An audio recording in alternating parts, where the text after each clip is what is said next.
H-Town, what's up? You know what time it is. It's time for the best 120 minutes of your day. The Chop Shop, the nation's number one urban sports talk show, and also your midday sports happy hour. Yours truly, Robert Hatter, alongside Jim Hicks and sometimes Chris Walker, coming to you live from Houston, Texas. But we're broadcasting all over the world via Facebook Live and YouTube Live. And it's a Monday morning. A lot of stuff happened over the weekend. I can't wait to get into it. I had something I told you, I promised y'all I was going to share with y'all. You need to share this show. It's about the moment I told you I had to go do a deep dive into the situation between Chris Rock and Will Smith. I got a different take that everybody, I got a different take. I told you I, I, I had to go sit before the feet, the feet of the Lord before I wanted to give a opinion, because we need to understand what's going on out here. But it's Monday. We got so much stuff going on. Let me shout out to my starting five first. Let me get those people in there. Let me get Kevin Lewis is in the building. Who was just trying to call me? Kevin Lewis is in the building. Sonia Billingsley is in the building. Thaddeus Moody is in the building. Who else? Daryl Anderson is in the building. Dale Griggs is in the building. And my sixth man of the day is Melvin Dukes. But I see you, Kimmy. I see you, Corey.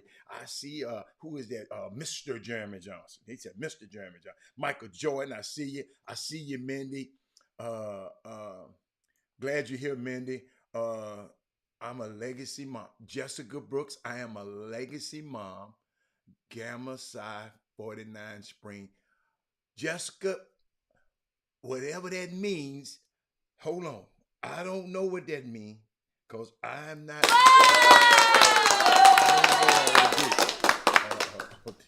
Me in the divine nine, I just know a certain. So, shout out to Jessica Brooks. She says she's a legacy mom. I guess her daughter plays the same thing she did. I think I got that part. Chad Growth is in there. Chad, I miss you, man. But I'd rather see you in Phoenix instead of out there with all those people anyway. Hey, D White, Minnie, who else? What's up, Daryl Hall, D Hall? But it's a lot of stuff happened this weekend. Let me run down a few things, and then I got something I wanted to share with y'all. I really had just been on my heart, and I gotta share it. Gotta share it when it's on my. Oh, AKA. See, you tricked me with the gamma stuff. I don't know what the gamma. Hold up, what that is? Hold up. I got the gamma side. I don't. That you tricked me with that one. What does the gamma side 49 spring? Is that y'all particular? When you play, explain that one to me. That what threw me off. If you had said AKA, I was good because I saw the pink and green, but you kind of threw me off with the gamma side. I admit. See, some people won't admit when they don't know something. I don't know everything about that degree. Okay, AKA, I got you. Okay. Oh, look at Gina. Gina, you know I told your son and your husband. I said I can't believe y'all left Gina. I said, well, they were in the car riding down. I said, where's Gina? First thing I said, where's Gina? They told me you had some prior engagements that you had to deal with this weekend. But I'm trying to see. Let me get this couple of things out the way, and then I want to share some with y'all. I want y'all to share the show because this is going to be an important show. I think we got Chris Walker going to come in. Man, let me tell you something. I'm reading part of Chris Walker's book, The Elephant in Our Room. I got to share with y'all some of that. But 54 years ago today, y'all, Dr. Martin Luther King was assassinated in Memphis, Tennessee, my hometown. And to honor his legacy, it's on all of us to continue his work to abolish poverty, militarism, and racism. And the Judicial Committee will vote on Judge Ketanji Brown Jackson today. This is why it's so important that we vote, cause some of these clowns up in there talking about they ain't gonna vote for him. We get to get those guys. We need to take a note of those guys and see, can we talk to our friends around the country and vote those guys out. Uh, History can be made tonight if NC wins. Yes, all black coaches. Yeah, yes. This weekend, y'all, we had a Parents Gone Wild. I saw that Anissa. I am not gonna play that mess on the screen today. Y'all know I told y'all I'm sick of playing mess on this screen. Uh, another ref attack, the people fighting the referee. It's all over. I think Anissa, that's it. It's all over. Everybody's sending me that. I'm not playing that mess. But shout out to Dawn Staley. I'm just loving her. I'm gonna talk about her in a few minutes. Then I was thinking about between Hubert Davis defeating Coach K the other day in the Final Four, and Dawn Staley defeating Gino Auriemma in the national championship. It has to be one of the most legendary weekends for black coaches in college basketball. And Trey Phillips so eloquently stated a few tweets up, or not a few comments up. What Herb Baker said, they don't understand that people that are non-Greek are uninformed. I don't care what that type of thing. No, I care. I'm just Herb, I disagree with. I might be uninformed, but I want to know. I want to know. I don't mind knowing new stuff. I mean, I just didn't know what the gamma psi mean. You know, help me out. Y'all leave alone, Herb. I'm learning. You don't stop your ears up. You don't have to hear, but please tell me what gamma psi mean. 49. I want to know what that meant. I did. Thank you, Jessica. I want to know. Hey, don't worry about him. Then I saw some, I was thinking about some. UConn was undefeated in the national championship, but unfortunately they had a date with destiny. What's the lady? She played on them words the other night. I'm going to repeat that. UConn was undefeated in national championship. Whenever Gino was 11-0 when he went to national championship. But unfortunately, they had a date with destiny.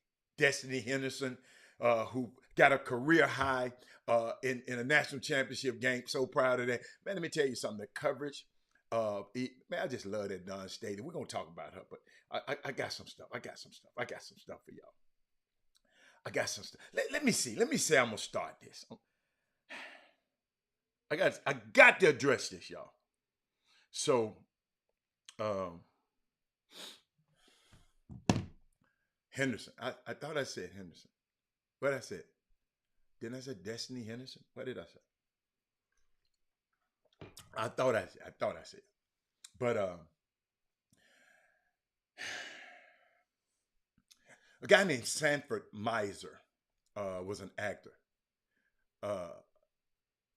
He once said acting, and I'm talking about the Will Smith and the Chris Rock, from my point of view, after I went and studied and talked about it and listened to a lot of commentations of it. I even went to church about it, and just, I just wanted to share something with y'all. It's important because it's happening in our industry. Let me tell y'all something. In our community.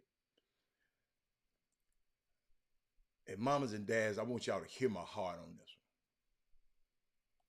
one. Y'all, in our midst in summer basketball,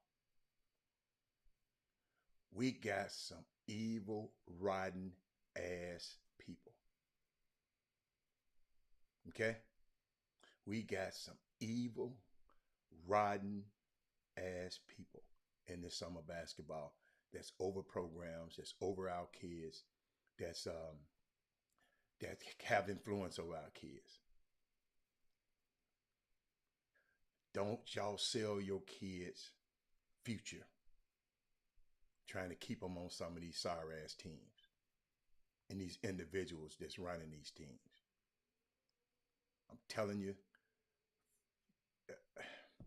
my heart just go out to some of the people who think they don't have options.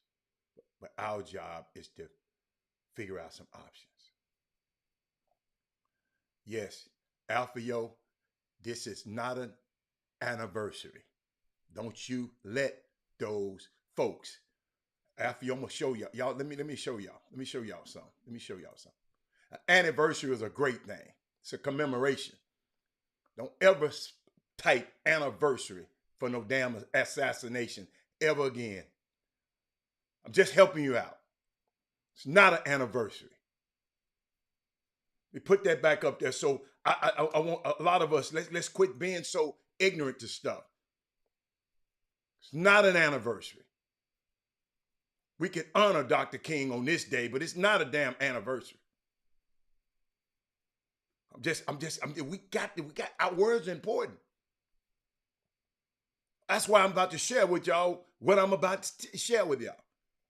Nothing against you. I know you just, whatever you just, I don't know if you type that or you copied and paste that, but that's what they say.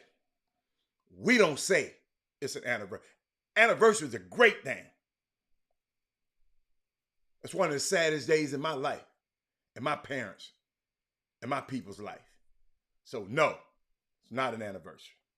But Sanford Meisner said once that acting is behaving truthfully under imaginary circumstance. That makes so much sense when you consider Gone with the Wind. Yeah, I'm talking about the Academies. I'm talking about the Oscars. I'm going to take us a history, give you a history lesson. Gone with the Wind, which was the first film to feature America's flaws, slavery, garnered Hattie McDaniel, who portrayed the head slave, to win the very first Oscar. But almost an ode to art imitating life.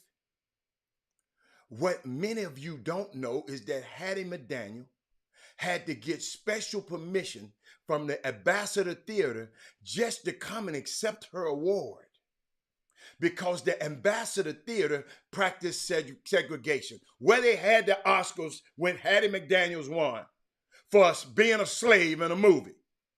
Follow me. What's her name? Halle Berry. She won one being get naked and screwing a white man in the movie. She won an Oscar for that. Denzel Washington, one of our brightest, he had to be a drug dealer, a low-down crooked cop to win an Oscar. Yes, Tyrone, we're going to talk about them AAU refs, but I want you to listen to this right now. I want you to listen to this. Thank you, Herb Baker. Thank you.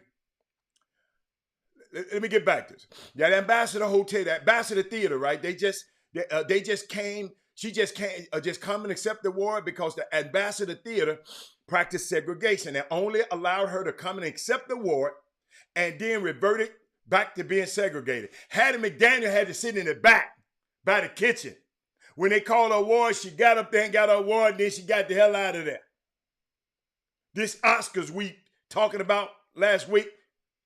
Okay, share the show. This is a great time to share the show. Sidney Poitier became the very first black male to reach that honor for his role in Lily of the Fields. For those of you who have not seen Lilies of the Field, it shows a black man who was stranded in the desert, finds work at a Catholic monastery, and they refuse to pay him. Using Jesus' Sermon on the Mount to make him do more work, and it was from that he won the Academy Award. Ivan Petty, what's up, baby? And Lima, Peru, my man. Kevin Allen, what's up, baby? Kevin, I'm talking about the Will Smith and the Chris Rock situation. Robert Hatter, chop style right now. Okay, I had to learn some stuff to come back. So check this out. Most thespians only accredit the 4 blacks who have won Actor of the Year. Okay, but they forget the supporting stars of the days gone by, like Whoopi Goldberg, Cuba Gooding, Morgan Freeman, Octavia Spencer.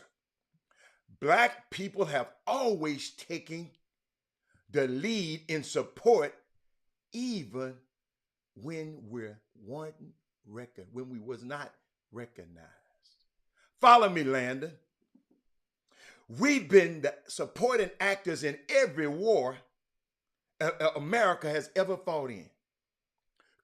Herb Baker. We've been the supporting actors standing up for democracy even when the Constitution did not reflect us.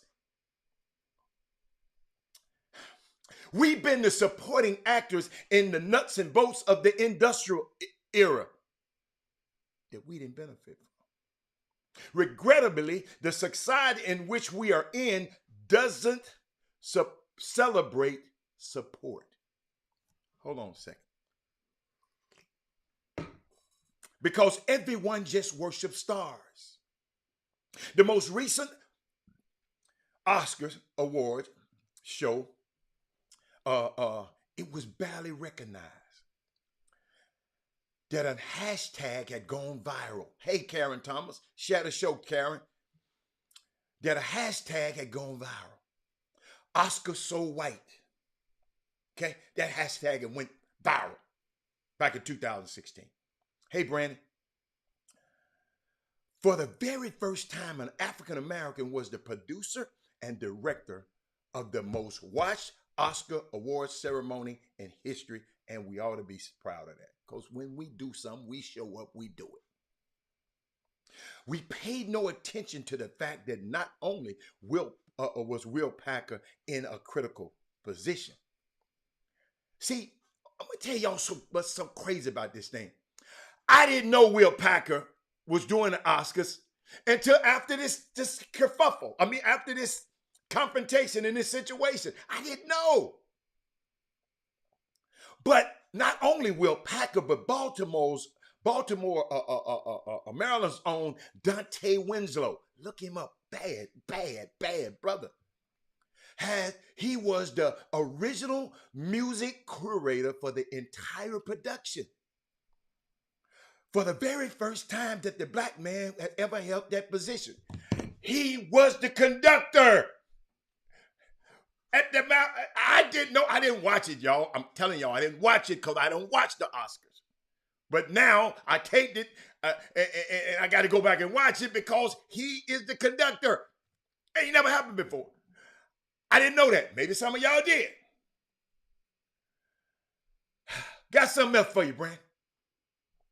Yeah, we're going to talk about North Carolina, Kansas, but we're going to talk about sports, but if we keep letting people do us like this, we might not be able to play sports no more. You remember, you used to couldn't play at North Carolina, and you used to couldn't play at Kansas, Ivan Pettit. So I'm giving you some history so you don't never let that come back in your mouth. They used to wouldn't let your black ass come and play there. What's up, Ken Lofton? Somehow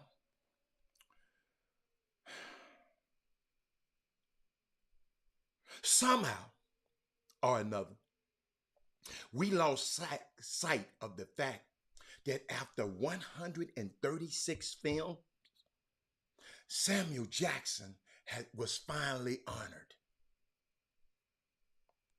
Nobody recognized the fact that Samuel Jackson, a Morehouse brother, very first film was not until he was 40, Brandy.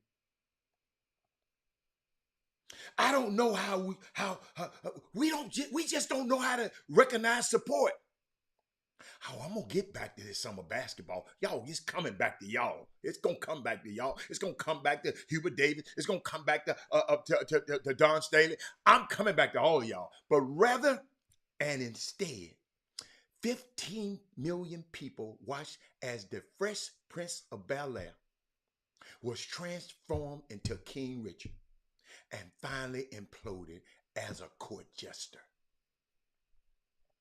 He went to the stage and assaulted Chris Rock, and then returning to his seat with no fear of repercussions. People are doing some things to these kids and these parents in this summer basketball community and coming back and sitting around like it's just no repercussions for it. I don't like him. I don't want him on the team. I don't like her. I don't want her. I'm mad at him. I don't want the kid on the team. These grown people mad at each other and hurting the kids. Summer basketball. Will Smith came back and sat down like fucking Will Smith.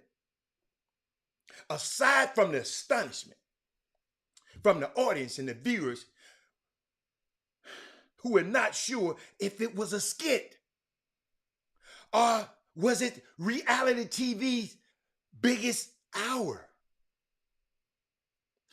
What a world we live in, Herb Baker, when you can no longer tell when people are acting. I thought it was fake. I thought it was a skit. Because very few out here now are really authentic. This is the reality show era. I throw something on here, I pull her hair, we fight. Moments, y'all, before the altercation, Chris Rock made an insensitive joke about Jada Pinkett. Okay? To which initially Will Smith laughed until he caught a glance of his wife's anguish. And in that moment, something snapped, and otherwise a mild-mannered talent that wouldn't let him restrain himself. An avalanche of emotions drowned his ability and buoyed him into barbarianism. Talk about my woman, I'm gonna smack you. Listen, according to Will Smith's own biography, Will Smith in his autobiography, in his own autobiography, he said he witnessed his father abuse his mother and felt helpless in his inability to assist and help his mother. To add insult to injury, it was in this pandemic that the world saw him humiliated by his wife over her wildly popular Red Table Talk divulged that she was in an entanglement, hear this, with her children's friend.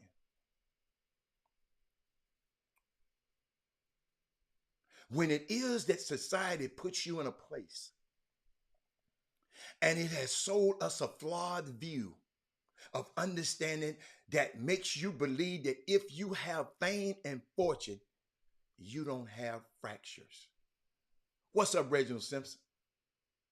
I'm talking about the Oscars thing.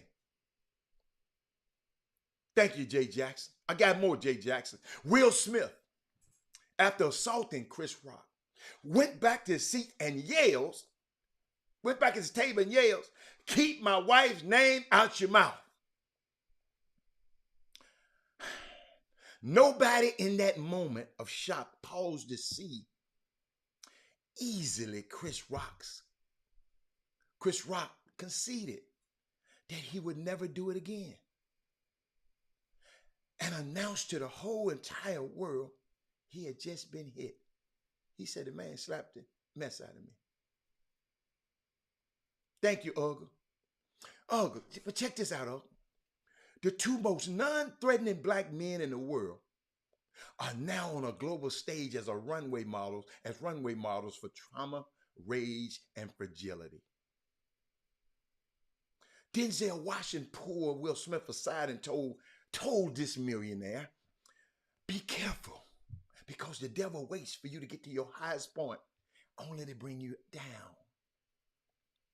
I want to say this to my Chop Shop family, the Boom Boom Room. Please get help for your emotions on this level so you don't get flatlined at the next level.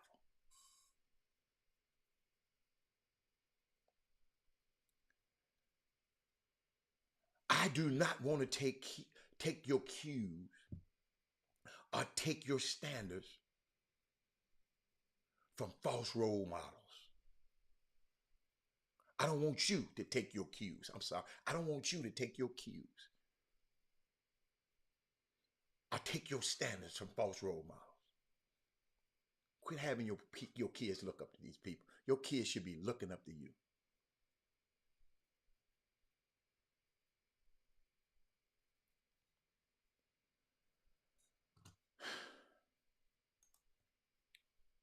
Because if Will Smith was not a movie star, Herb Baker, Michael Garcia, he would be either in jail, he'd have been tased, been shot, and absolutely would have been escorted out. I have no idea how many of our black men are in jail because they didn't know how to handle anger. I have no idea how many went to an early cemetery because they never got their emotions in check. I have no idea how many black boys been suspended from school because they didn't know what to do with their emotions. It was at once bewildering and unbelievable that the Academy asked Will to leave and he refused, and yet they gave him the award anyway. I want you to think about the bad decisions you have made in your life, and in spite of your bad decision, God helped you move forward anyway. Before you recline to self-judgment, I need you to understand that your blessings is contingent on what you don't deserve. I don't need you to have a melanated white privilege, Will Smith, believing you supposed to have what you have, supposed to be where you are. You better thank God somebody prayed for you, since somebody prayed for me, Brandon Nicholson. I know some of y'all got so much opinion because you ain't never acted out of your emotions. But I need 9 of y'all right now that can really say, Robert, I said some stuff I wish I can pull back. I did some things I wish I can do over again. I know I have. I give you a chance.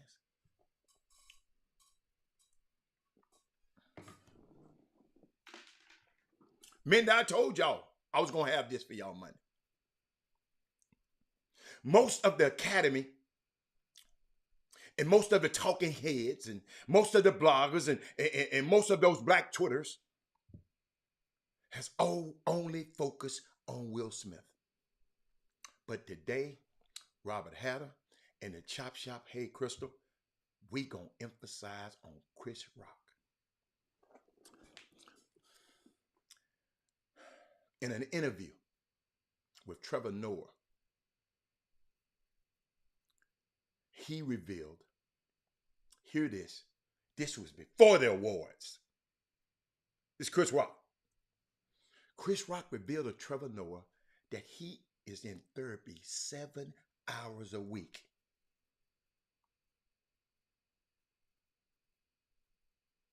Hear this. A millionaire, famous, world acclaimed, movie credits, TV credits. Hear this. He has been in therapy 7 hours a week, rebuilding his self-esteem.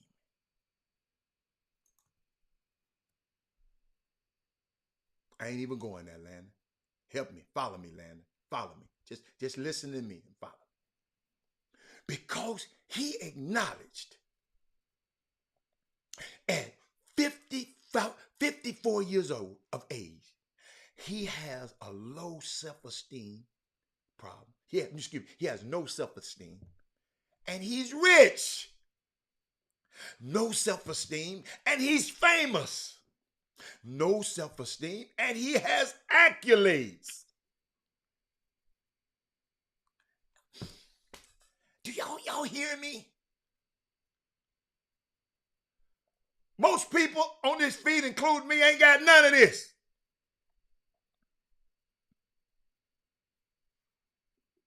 People would assume and shout out, hold on. I went to my first ever, and I'm getting back to that. I went to my first ever softball game, college softball game in my life this weekend. Shout out to Coach Raven Rodriguez and Jesse Scroggins, The coaches over there, let me tell y'all something. I was entertained. If y'all were the gladiators talking about, am I entertained? I love, I love them girls. I'm going back. But back to Will Smith. People will assume because of your pedigree, your platform, or your prosperity, that you carry no inner pain. They would think that Miss Rodriguez and Miss Scroggins, because they the coaches of the baseball team, they have no inner pain. People don't think uh, people don't think you know people because no, people think they know people because of what they drive and how they dress.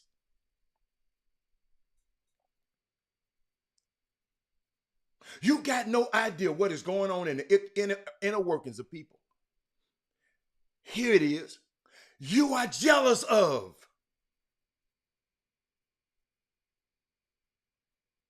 You don't know what is going on with people that you have been conspiring against. Summer basketball. You, how did Chris Rock come to a place with wealth and no self-esteem?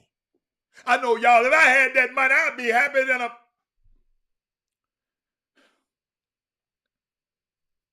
Mark Edwards. Y'all, listen, I had to share this with y'all. Chris Rock, let me tell you a little about it. Maybe you didn't know. In his teens, he was bullied because he integrated a predominantly white high school. He said he was mentally assaulted because every day he was called the N word. Every day, y'all, he was called the N word. This Chris Rock, y'all, he ain't in his 80s. He's 54 years old.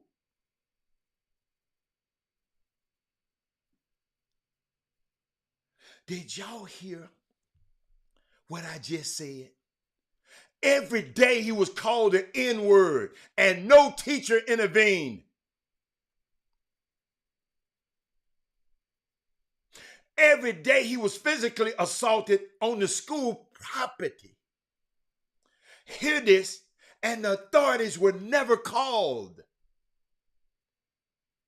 He was sexually violated by students and no report ever filed. Mindy Collins.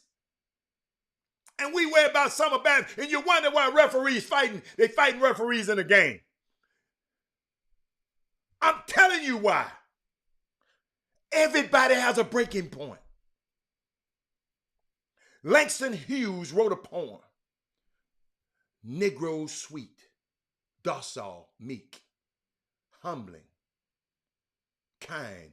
Beware the day they change their mind. Chris Rock had had enough of being abused and being bullied and being taken advantage of. And I'm going to stop there because Chris Walker, I'm going to stop there. I know I got to give y'all the rest of it. Chris Walker coming on. Let me get him on and I'm going to share some. I'm going to share some with y'all. You know what? No, I can't stop. This is more important. This is more important. This is more important. I can't stop. Some just hit me and said it's more important. Chris Rock had enough of being abused and being bullied and being taken advantage of. So one day, he's a teenager now. So one day, Chris Rock, on his way to school, put bricks in his backpack. And when they began to assault him, Chris took his backpack off his back and began to swing it at his taunters. His emotions were boiling up in him, and he bludgeoned one of the white boys so badly. He was rushed to the hospital. The kid was rushed to the hospital, and they did not know whether his fellow student would make it out alive. So since that day in high school, I want you to hear this. Since the day in high school, Chris Rock has been afraid to let himself get angry because he knows his anger almost killed somebody. Now walk back on that stage and you are assaulted and nobody comes to your help. You are assaulted and nobody stand up to intervene. You are assaulted and the one who assaulted you sits there without any fear of repercussion. Now open up the childhood trauma of what has happened. Can you imagine afraid to becoming angry? I got to ask you a question that regrettable I've heard nobody answer. How did you think Chris Rock felt being humiliated on the stage in front of 15 million people? I got to ask you a question before you rush to judgment. How do you think Chris Rock slept that night? I got to say something that you haven't thought about. What do you think Chris Rock said to his daughter the next day? All of us have some anger we have to sleep with. Some anger we had to work with. Some anger you have to live with. Whatever anger you had, I pray that it don't come back in this season and in your life and add damage to your self-esteem. I want you to give an award to the supporting actors who had anger, but you have no idea how angry they were. I want you to salute those who could have tore up the situation, who could have went absolutely crazy, could have reduced themselves to doing something illegal. Like those people beat the referee up on that video, the ref gone wild. It just went viral yesterday. And I'm not showing this mess. That's why I'm not finna send that viral. But in spite of your anger, there is something in your spirit that said, if I hold my peace and let the Lord fight my battle. Y'all, I have to do that all the time. Let's give it up for those who had anger but still operated in decency. Chris Rock, who had anger but refused to lose their class. Chris Rock, who had anger but never let Negroes know how bad they impacted you. Because you ain't going to make me look like no fool because you are one. I'm reminded of James Baldwin. James Baldwin in 1961 said to be a Negro in this country and to be relatively conscious is to be in a rage most of the time. Most black people, you can think got some recessive rage in them somewhere. We got to. That being said, I want to hear this. I want you to hear this. Anger is a basic human feeling that can slide from annoyance to belligerence. Anger is birthed out of pent-up frustration. Anger comes from feeling like you have been wronged. Summer basketball community, when you treat these kids wrong, when you keep these parents wrong. Anger is just witnessing injustice that happen every day in the summer basketball community. And anger is the child that is birthed out of the absence of control. Being angry is normal, but being angry all the time is toxic. Your ass need help.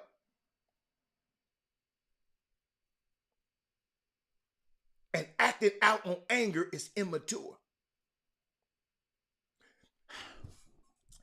I got Chris on hold. I told y'all this message was too important for me to butt in. I ain't have time for nobody interrupting me.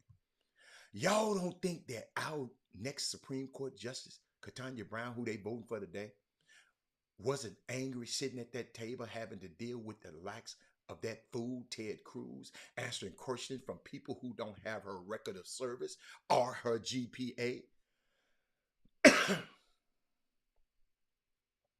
But she keeps herself together with dignity, class, distinction, modeling to all of us that sometimes you got to ignore fools.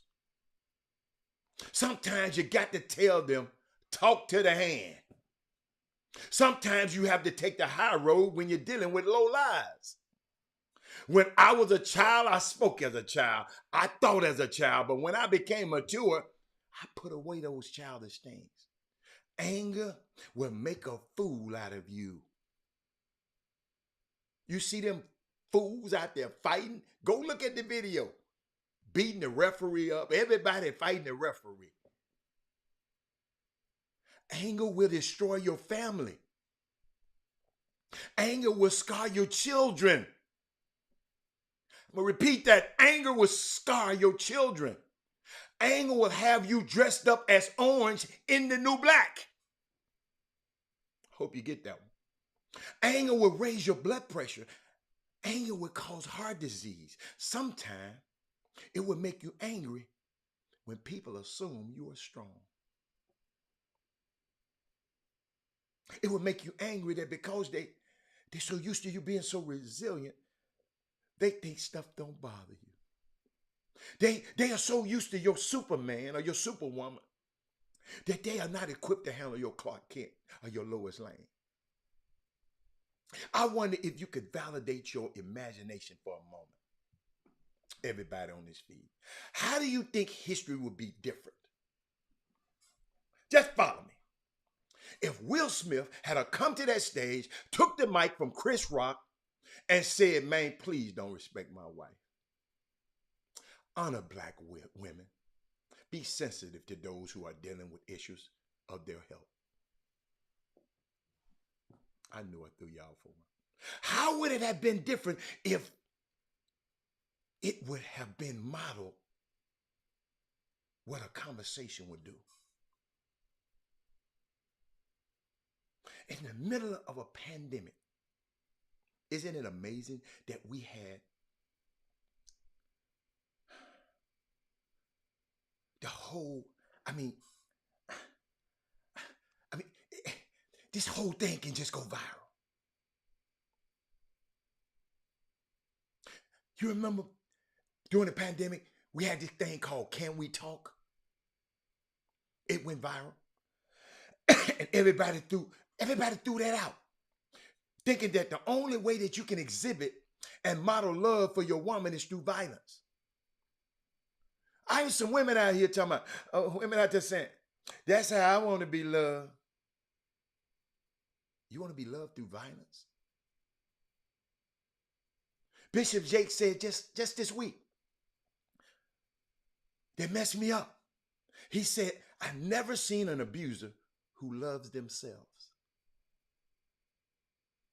When was the last time you had a conversation about what made you angry? Olga, D. White. We have to stop as black people from mastering these coping mechanisms.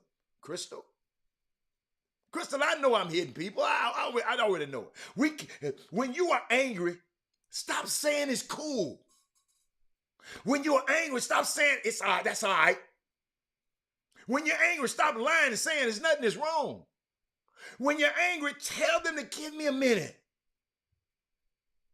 When you're angry, in the words of Chris Rock, he said, I'm still trying to process what happened to me on that damn stage. When you're angry, say I can't talk about it right now. I know it's hard. Many say it's hard. I know it's hard. I deal with it. I'm going to give you a word of wisdom. And I hope you can handle when you're angry. Before you talk to any of them, back to them, talk to God. You know what I be telling God? God, I'm trying not to embarrass you out in these streets. But you know how I'm built.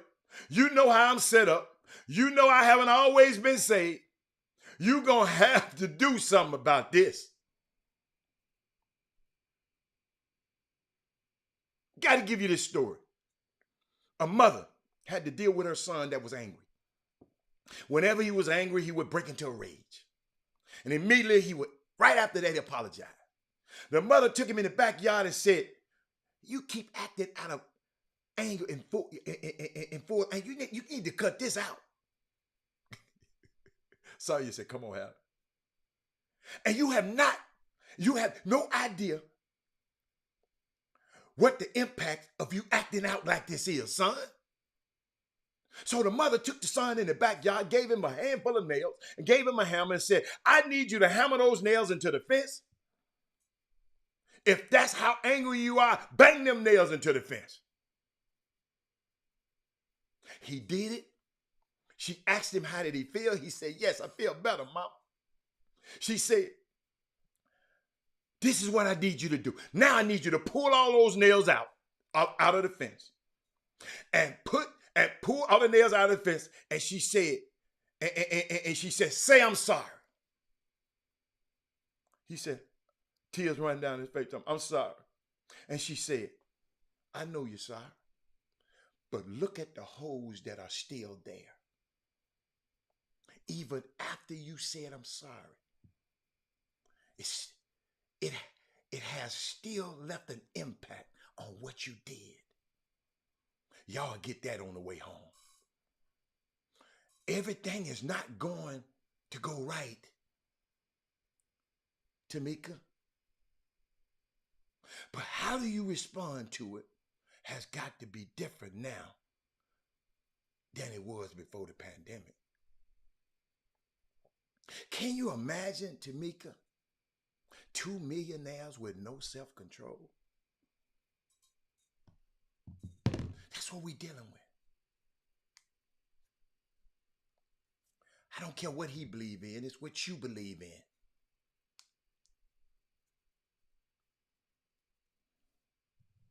I don't know what nobody believes in. All I hear is reports about Scientologists. I'm not casting no. I know who's bigger than Scientologists. I bet you that. But ladies and gentlemen, I'm gonna take a quick break. I'm gonna come back. I got a couple of things I want to show y'all, man. I'm just so proud of the young people in our community and what they're doing. We got a new partner on the show. I'm gonna show it to you and I'm gonna talk about it. Chop Shop, we'll be back in a minute. Here's a list of upcoming events on all ticket attractions. Ice Cream and Friends at the Smart Financial Center. The last 4 remaining home Houston Rockets games at Toyota Center. Alice in Chains at the Cynthia Woods Mitchell Pavilion. Shin-Yong at the Worthing Theater. The No Cap Comedy Tour at the NRG Arena. And many more. If you don't see your event here, text, Facebook, or Instagram all ticket attractions to secure tickets for your favorite events. Now back to the Chop Shop with Hatter and Hicks, your midday sports happy hour. Hey, ladies and gentlemen, I got to announce this. Crystal Wicks, her cousin or sister, I don't know. I mean, they got the same name. Her name is Danielle.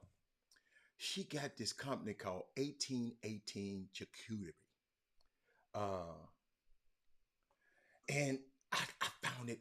If you don't know what charcuterie is, I'm gonna give you some pictures of it. That's unique. I've never seen it like that. Hold up. No. Dad, you know the boy with all the beat of the Dad. Hold on, man. I'm so excited. Those kind of things right there. And I asked her, well, man, I'm gonna play a little video for of it right quick. Check this out.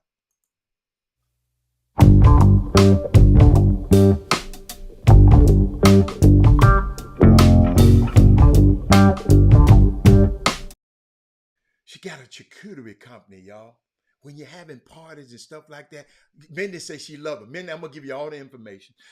And I asked her, I said, tell me, why did you start this business? She said, I started the business in March of 2022. I was making charcuterie boards only for family function and as birthday presents. She said, I was also furloughed from my job at the airline. Once the pandemic hit hard, I decided to sell them when a stranger walked up to me at HEB and asked me, why was I purchasing so much meat and fruit? I told him that I did it and he brought 10. From that day forward, she said, I've been in full blast with the charcuterie business. Currently, I'm a a charcuterie vendor for a black-owned winery in downtown Houston called Per Noir.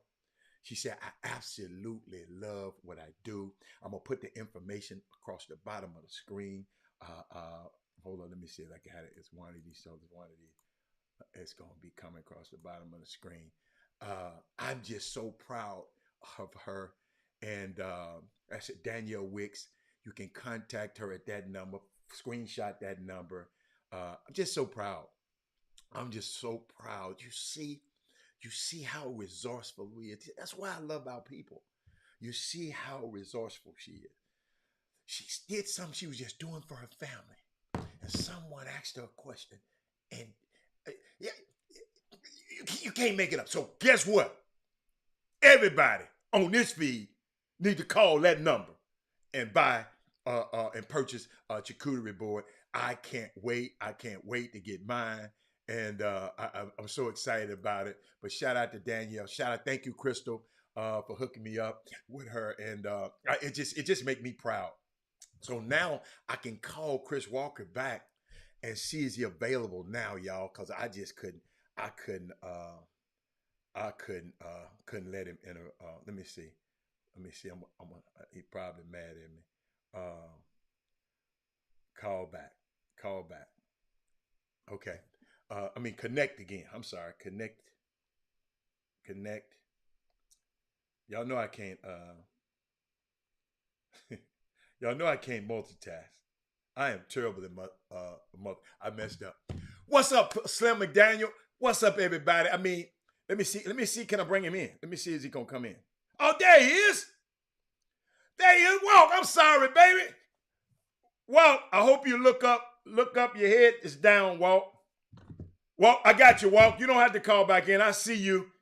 Let me know when you're ready. When you look up, I'm gonna know you're ready. I'm gonna bring you in. No, he's not mad about Villanova's law. Let me tell y'all something. Before I bring him in, let me tell you something. This boy is bad. Let me tell y'all something. The elephant in our room, before he come on, I mess with this dude. I'm going to show you why I love him. He said, Hatter, you've been an inspiration and a blessing to my life. Thank you. See Walt. See, I ain't going to bring him on. I don't want y'all to see his, but he says, I looked in the book, right? He said, my sincere appreciation, just acknowledgments, goes out to my family who has been my North Star from day one.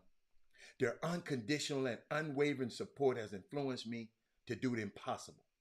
I want to extend my gratitude to my friends and colleagues, Darrell Butler, Alan Branch, Kyle Naptune, Tim Lewis, Jim Hicks, Ed Pinkney, Erskine McDaniel, Lamont Smith, Chris Rivers, Antoine Marchand, Snoop Johnson, Robert Hatter, Keith Brown, Chris Oakes, Paul Hewitt, and Herb Courtney for their conversation. It takes a village. Man, if you don't have this book, I got this thing the other day. I was looking. He got chapter 1 is myth or reality. Chapter 2, poverty-stricken communities. Chapter 3, single-parent households. Chapter 4, delusions of grandeur. Chapter 5, perpetuated media stereotypes. Chapter 6, means of social mobility. Chapter 7, music, sports, and masculinity. Chapter 8, educational bias. Chapter 9, the college trap. Chapter 10, the responsibility of change. I'm into it. I'm gonna learn some. I'm gonna share. Yes, it's available on Amazon. Yes, it's available on Amazon. The Elephant in Our Room. At Our Room.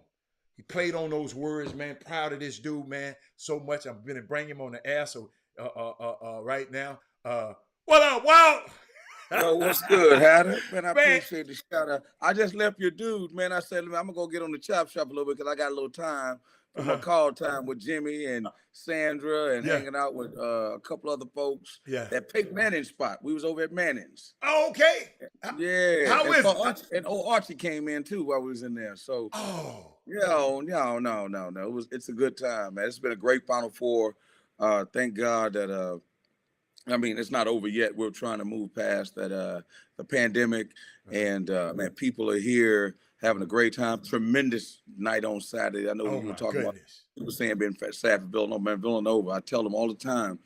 Even on a TV, I would always say they're not. They're not. It's V's up at Villanova. Right now, it's heads up. No one expected this team to get to the Final Four. Absolutely. Justin Moore, think about this. I mean, who wouldn't want that to happen Right. during the Final Four? So they played. Kansas couldn't have played any better. I said on TV, they'd have beat the Pelicans.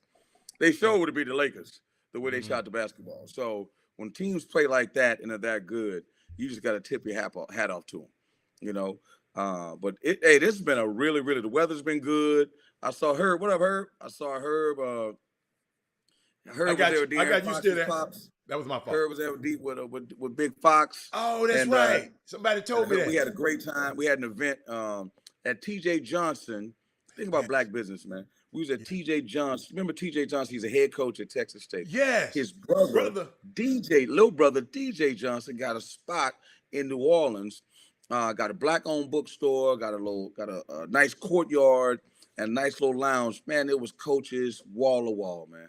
Right. And so that's much where y'all filmed from the other day, Chris. Right. Right.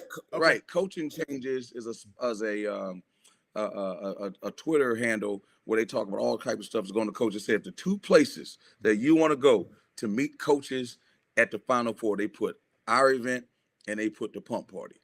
So, y'all, man, it was fab. It was unbelievable, man. I miss y'all, man. I hate y'all. That was a great time.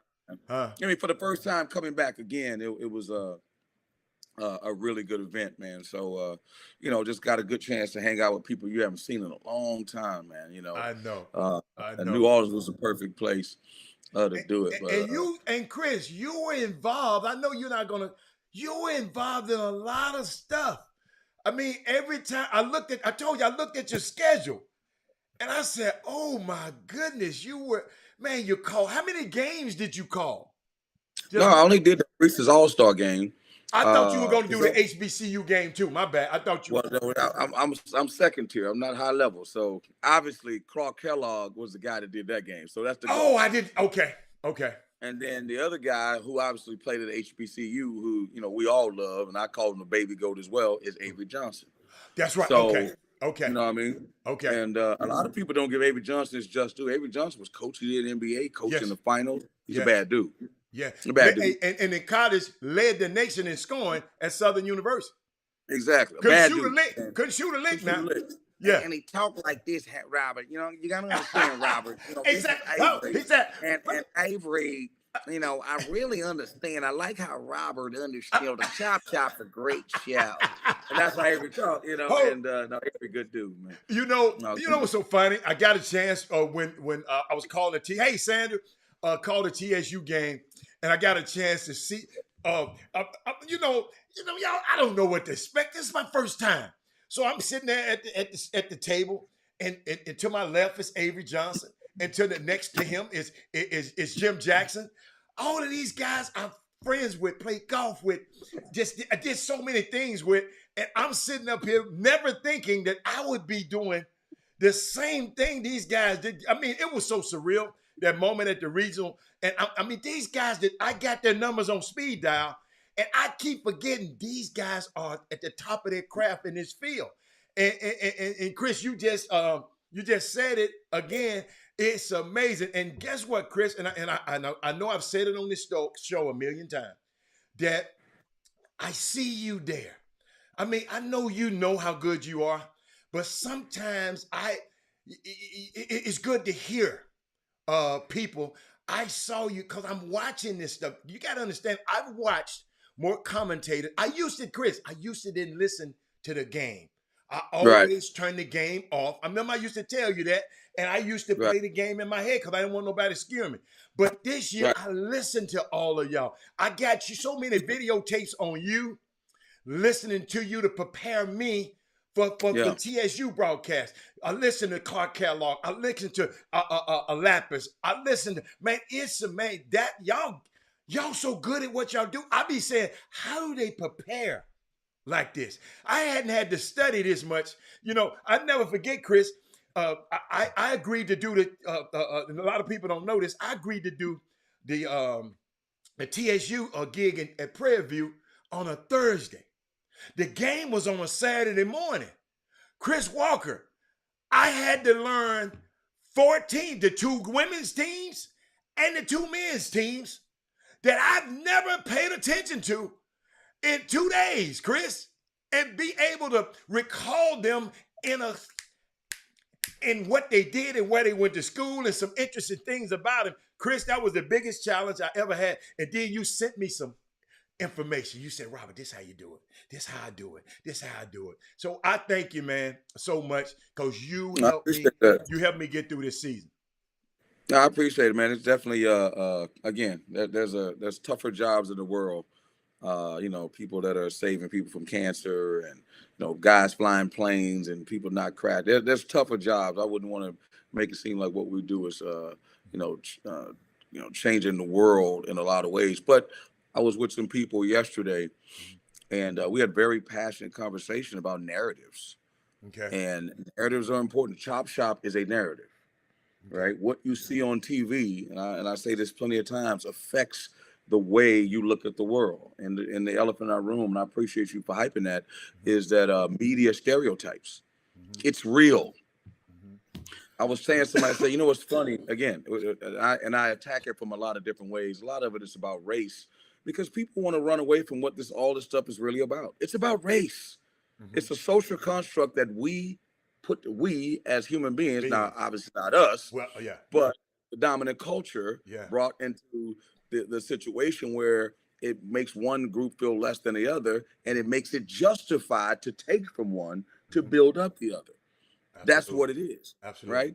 Based on skin color. That's it. Right. That's the bottom of it. But it also would inform that, well, if Black people play basketball and football at a disproportionate rate to white people, that would mean that Black people are better at it, faster, stronger. No, that's not true. Well, if that is true, that would also say that white people, I don't want to say white people, people of other cultures are better at thinking and creating technology because they dominate the world of Google and that space and technology, because we're not good enough. And that's not true. Absolutely. Neither are true. Right. That's where the myth is. Right. The myth is that we're only good at sports and entertainment, and we're not good at finance, and we're not good at medicine, and we're not good at being lawyers and litigation and politicians. No, that's not true. It's just, where do our interests lie primarily? In sports. Yes. Yes. That's hurting us. Yes. Yes. We got to change that narrative. You see what I'm saying? Right. Not anybody else. That's something that we have to do from the inside out, not the outside in. But this has been great, man. Yeah, but I was just thinking about, I'm found 4 notes. I had found 4 notes, and we were talking about them. I heard a great quote. I heard a great quote this weekend. In these games like this, it's not about pros, it's about programs. Not about pros, it's about program. Some guys with a lot of pros, a lot of people with pros, they not playing in this game tomorrow night. Well, that team in the blue that Kenny Smith love got some pros. I said a lot of teams. They got some pros. Yeah, I said a lot of teams. Yeah. But it's we talked about it was a heavyweight fight, Chris. Chris, were you on site? What were you on site during the game, or you watched the game from somewhere else? Well, you can watch the game, you can go inside, but you don't get, when you're watching and you have to talk about it. You don't want to be sitting in the back. We don't have great seats. Like, we don't get we got to realize, man, this is. Yeah. Do you understand how much money these people make on? I don't think people can talk about the Super Bowl. They don't understand what this is right here. This is a money-making machine. They printing money. Break it down for us, Chris. Put it where the ghost can get. Dude, do you know what a regular? I mean, it's thousands to sit where you get a napkin to wipe your nose. Yeah. Yeah. And so it's one of those things. I saw one of your favorite people the other day. Who? I was hanging out with Shaq, and then one of your favorite people walked in and was hanging out with a group with us for a few minutes. I know you love a Kerry Champion, but what I'm saying is, at the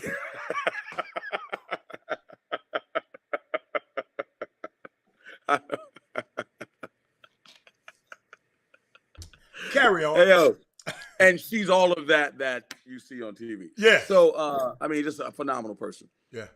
But it's been really good to know you know, I remember when you first started out with the chop shop, and I used to always be like, man, come on over here, man. Right. I didn't ask everybody. I said, man, come on in and sit here. You be the Right. fight, man, just sitting here. You ain't got to say nothing. Just sit here. Right. Soak it all in. Just sit here. Sometimes, man, people see more in you than you see in yourself. Right. That's the kind of people you need to surround yourself with. I was having a real conversation. So I said, man, listen, man, you know, the worst people that you can have around you, people that'll talk you out of your dreams. It ain't the people on the outside that talk you out of it. I'm telling you. It's the people that sit next to you that you say that say they love you. It's the people that sit next to you that you say that you love them. They talk you out of your dreams and your aspirations. Not strangers. I'm glad you said that. I'm watching the women's game last. That women's game. Hey, you can't put that genie back in the bottle. Huh? Listen, I love Dawn Staley. You got to realize Renee Montgomery, who works for me at CBS. Yes. She's been to 4 Final Fours, bro. I mean, not 4 Final Fours, but she won 2 championships. Okay. Played in the WNBA. That's that UConn machine. That's a different world. Yeah. And I know what I said to her. And I said it on TV the other. I said, "Long live Dawn Staley." I say because and who are you cheering for today, Chris? Who you think I'm cheering for? Absolutely. And my thing is, you got to be intentional. I mean, I want Hubert Davis to win, man. Me too. Come on, man. Me too. It's nothing against Bill Self. I love Bill Self. He's a hell of a coach. I love Bill Self and what he's built. Yeah. And I'm gonna tell your parents, if you want to go play for Bill Self, great job. Yeah. Great man. Great program. Great this, great that. Right. I want you to go to Hubert Davis. Me See what I'm doing right now? Yeah. Man, Drew Rosenhaus, he's had this guy, that guy. Yeah. Wasserman, CAA, they've had this guy, that guy. Right. I want you to go with Robert Hatter. Yeah. Yeah. That's Chris. That's who I want you to go. You got to be intentional. Chris, think about what Dawn Staley. You just mentioned dream killers and dreams. Dawn Staley, I read this last night, heard this last night. She said she is a dream merchant. I said, She said, that's someone who wants the best for other people, to help steer them to their dreams. And she wants to help them identify their dreams and what they look like to her players and make it happen. I said, wow. She said, I'm a dream merchant. Chris, I ain't never seen this before in my life. And somebody tweeted about it today. I told somebody last night, we was watching the game. I said, I've never seen this before. When they were up there on the podium accepting the championship, Dawn Staley told all the parents, no, y'all come over here and get in this picture. She knows, man. She gets it. She gets it. She said, think about it, B. Scott. She said, yo, no, because I was wondering what she was doing. She said, no, y'all come here. Y'all was just a part. She talking about Destiny Henderson. She said, most girls won't do like Destiny. Destiny sat on that bench for 2 years, Mr. Transfer Porter. Hey, Transfer Porter. Destiny sat on that bench for 2 years. She said, if it wasn't. Put in work. Put in work. And she said, if it wasn't for Destiny's mama said, you ain't going nowhere. I love this process. Let's fight. Think about it, y'all. She could have left. Man, let me tell you something, bro. Let me tell you something. My mama, right? People got to understand the way we think. That's why I love the Chop Shop. Right. We talk about our culture. It's not Right. it's not against anybody else, but that's what this show is. If you don't want to listen to stuff like that, don't listen to the Chop Shop. Because that's not what you know what I'm saying? Yeah. And what I'm saying is, my mama she texting me during the show. when you gotta understand, man, I'm telling you how we are and what we gotta have pride in. When Shaheen Holloway lost, she cried. You told me that. I remember that. Yes. When my grandmother watched the show, she liked the other people on the show. Right. She say, where's Shelvin at? He my favorite. Yeah. We want to see us do well. People got to understand that. Everybody else talking, and guess what we do? We go right to our people. Yeah. So we can feel proud because we know the uphill battle, the boulder we're pushing uphill. So I feel that responsibility when I go on that screen. Right. I got to represent. Right. It ain't about how they looking at me. Right. I know my people are looking at me. You see what I'm saying? I feel that pressure. Absolutely. So my thing is, she look at the game. She don't care about Bill Self, Jay Wright. She like, I like Shaheen. She don't know who Shaheen is from the campaign before that tournament started. She knows St. Peter's now because of Shaheen. She said, I just like the way he talked to his kids. I'm like, Mama, well, everybody talks to their kids like that. No, he do it. That's why images and narratives are important. We don't even know who Shaheen is, right, unless he win. Right. Absolutely. Just like them bringing that stuff up against Penny during the NCAA tournament. I'm like, come on, man. Yeah. Like, y'all couldn't wait till the tournament was over. That's old. Yeah, like, it is old news. It is, but guess what? People think it's Jalen Duren. I said, no, it has nothing to do with what's it ain't going on got now. nothing to do. So why would the NCAA let that come out now? Why would any writer leak that now? Yes. People have not gotten a chance to know Penny, and that's Penny's responsibility. Guess what Penny got to do? He got to win. So now we can get to know Penny because he got so many chips stacked against him. Right. They don't want him to win. No. They don't. You guys got to understand something, man. Dawn Staley is their worst nightmare. Absolutely. You know why? Why? Because she was a player. Yep. She's a gold medalist. Yep. She's a champion. Yep. And guess what? She can sit in that room and ain't a mama gonna turn her down. She their worst nightmare. Absolutely. Guess who else their worst nightmare? What? Penny. Yes. Absolutely. That's the worst nightmare. Yes. Olympian. So if Penny wins, guess what that means? We need more pennies. Yes. Not more Jennies. Yes. Not more Kennies. We need more pennies, not more Kennies. Right. And that's the worst nightmare. And guess who else represents that? Hubert Davis. Absolutely. I'm telling you. Absolutely. It's representation, man. You remember I used to tell you this a long time ago? I said the media shapes our culture. And if you don't believe me, take your kid and do me a favor. Take your kid who's growing up and don't let him read but rap magazines, rap books, watch your MTV raps, and play rap music all the time. That will influence your son, your daughter.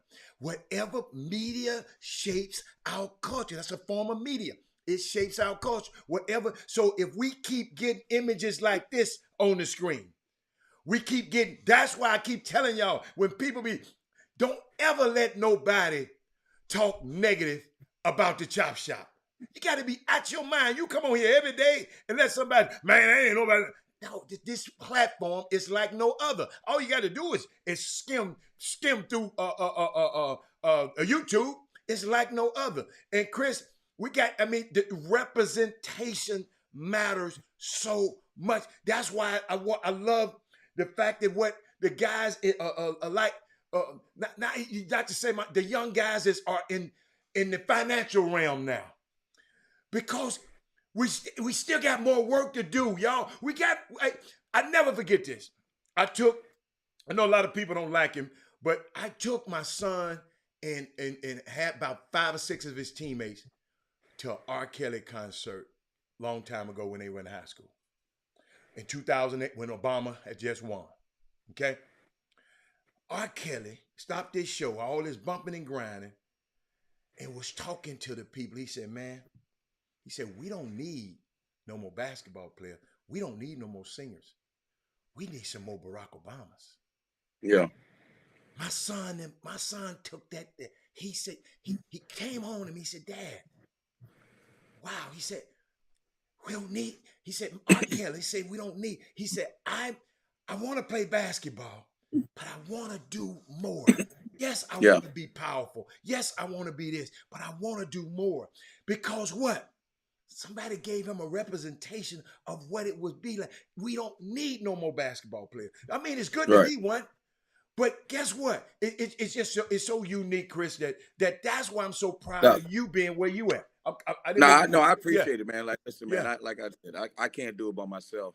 And the encouragement matters. You know, I'm writing my 3rd book right now called It Starts With a Try. And the 2nd book, if you want to pick it up, it's called The 10 Superpowers of Authentic Leadership. You know, and so my thing is that's the realm I'm on right now. Right. And we're actually doing a series kind of like Ballers, and it's called ABCD. It's basically on Sonny Vaccaro trying to get back at Nike for running him off after he basically catapulted Michael Jordan's career. So we got a lot of projects in the ranks, but in the cannons. But the bottom line is, man, when it comes to all this stuff, you got your stuff. I like that. But you know what, man? Let me tell you something. Let me tell you something else that was like so refreshing and so amazing. Right. And when you come to something like the Final Four, like a national, people understand the Final Four is the national convention of coaches, not college coaches. You got pro people here, high school people here, junior high school, AAU, everybody. This is basketball Super Bowl. But to see people like Marlon Lowe, Marlon Lowe in my room. I walk in my room, Marlon Lowe in my bedroom. I'm like, man, watch how you get there. Like H-Town dudes, Marlon Lowe, Rossi, Alan Branch, Herb. To see dudes that are from H-Town, when you come to something like this, supporting you. Charlie, who was just on our show, Charlie, he was up in here. Yeah. Brian Merritt. Everybody from our city representing, dog. That's representing. Good, you know what I'm saying? That's good. So at the end of the day, it's just one of those things where we just doing we got a lot going on here that's absolutely amazing and very funny. We got a lot going on that's absolutely amazing that H-Town is representing like crazy. So in Texas too, Jim. In Texas too. Yeah. Dallas. I mean, guys in Dallas as well. So it's been really refreshing, man, to be in this deal. And again, they got one more day, and we'll see what happens the rest of the day. But this is a big time event, and all I got to say is long live, man. Do you see Jimmy? I got to run in a second because I got call time. But man, Kareem Abdul-Jabbar, man, come on, man. I didn't see it. I haven't heard the gist of it, so I wasn't gonna. But tell me, give me what did he say? I know he was talking about your. I know he was talking about your guy that got knocked out that playoffs. But what the guy that the lead score that's gonna be the scoring champion this year? Okay, but scoring champion. Yeah. Okay, but nevertheless, what did he say? He basically said he was just embarrassed that there's some of the stuff LeBron chooses to put his energy into. You know what I mean? I'm still going like, and then Magic had to respond to it.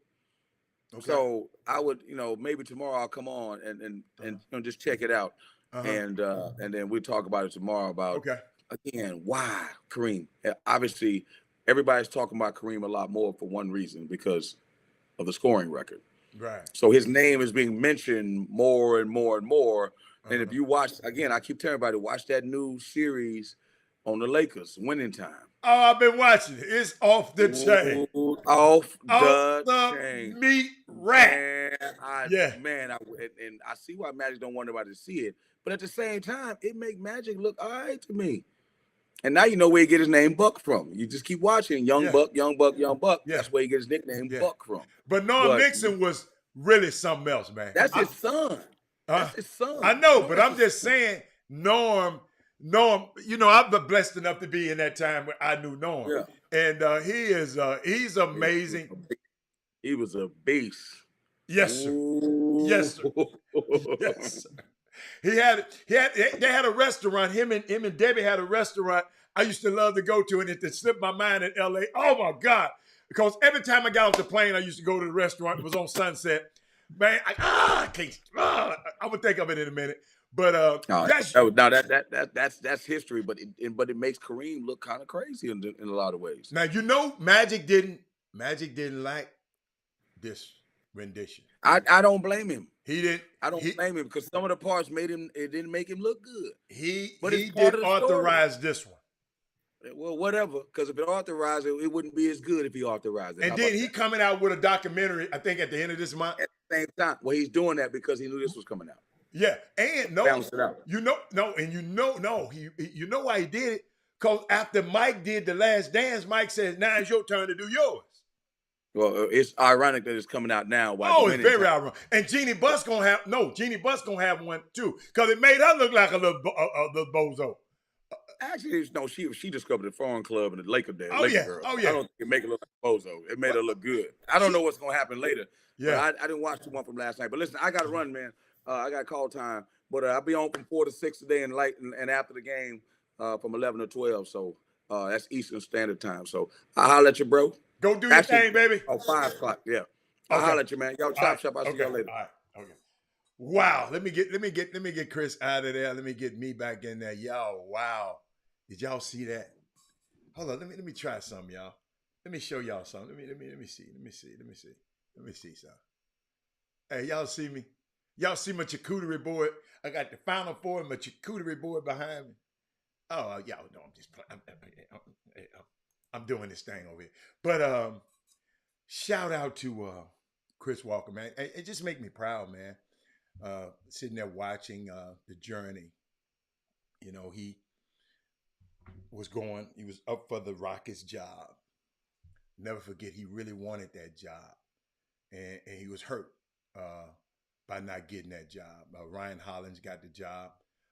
Chris gave him everything. Chris, I mean, when I tell you he was giving it to him, you know, because I know some people inside was telling me he was giving them all they want, but they chose to go with a former NBA player instead of a former college player, and so it's unique, man. So I got some. Oh, you like them glasses? Thank you, man. I'm thank you. I appreciate it. But let me see where I was gonna go. You know, Chris threw me off, but I was talking about Dawn. I think let's talk about Dawn Staley. I want to talk about the Dawn Staley. She went 34-2. Trey Phillips, you got to help me with this. She was ranked number one overall from start to finish. She won her second NCAA title with South Carolina and became the first black coach, male or female, to win multiple D1 basketball titles. Just adds to how dope she's always been. Think about what they just said. What's up, Martin? Got more first. So you mean no black coach, head coach as ever? Y'all know what me thinking. No black male coach has won multiple titles. I blame us for that. I really blame. You know I'm gonna blame us. Derek, it's just not enough, Derek. I blame us. How many players? It's okay. How many players have y'all sent to black coaches? Summer basketball coaches. How many? Just self-reflect. I said on this show, summer basketball, I got some kickback. I said summer basketball coaches and summer and high school basketball.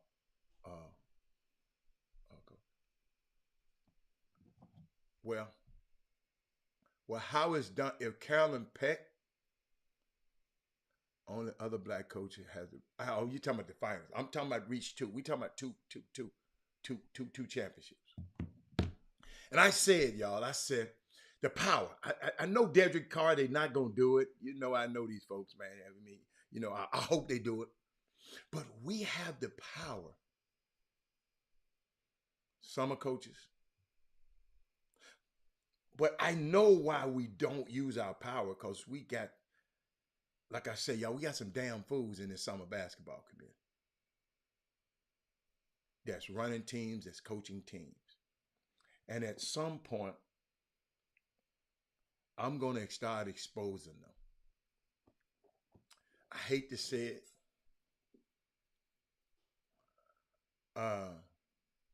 This stuff has got to stop, man. We got people walking around here like they're Napoleon, dictators. And at the expense of these babies and these kids. I see why parents get mad. But we can't let our anger get us put in jail. But I see why.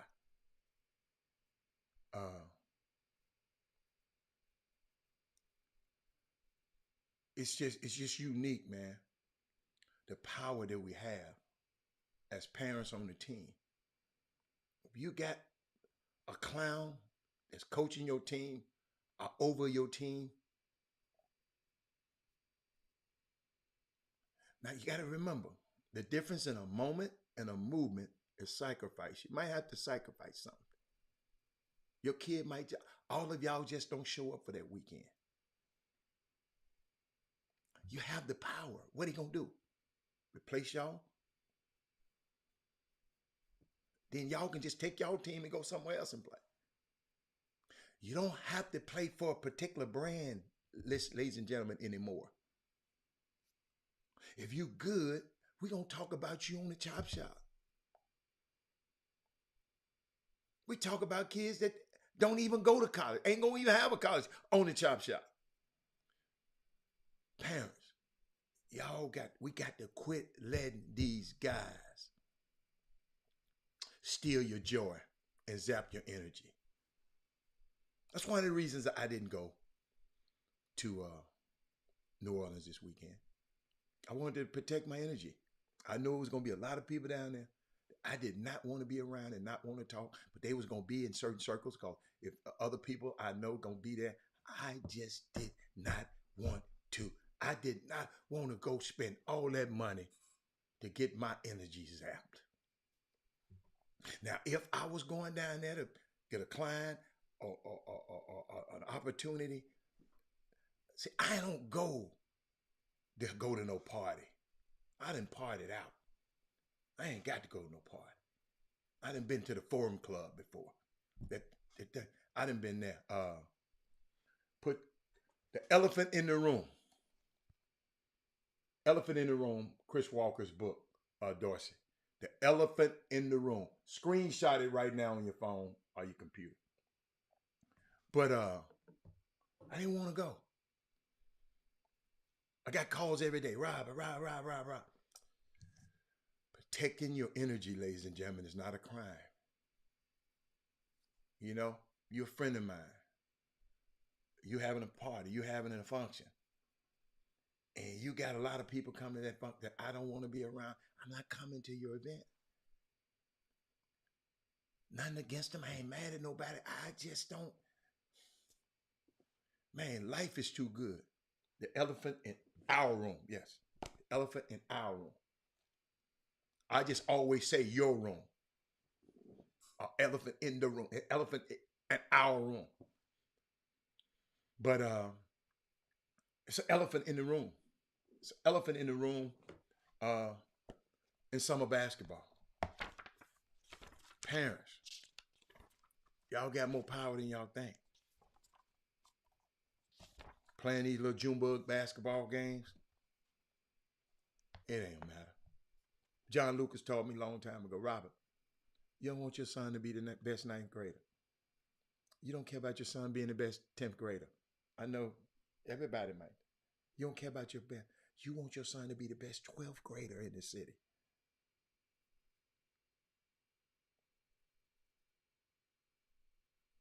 So you got to get him prepared and get him ready. So when that time comes,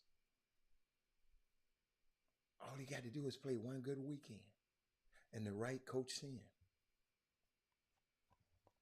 This man wrote books. He said, Myth of Reality is one of them. The responsibility of change. Summer basketball, we can change. Parents, you can change this thing. Just like you can, these people charging y'all these crazy ass prices to go play in a summer basketball game. Go pay to get all this money, go pay and see your son. They're using your son. They're using your son to have an event. All of y'all son. And they charging you to get in there to see your son.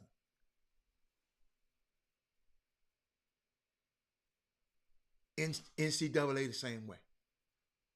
But they got the NIL now. It's unbelievable. We got to stop letting these clowns run. Y'all remember y'all was mad at what's his name? Bob McNair for saying the inmates, we letting the inmates run the asylum.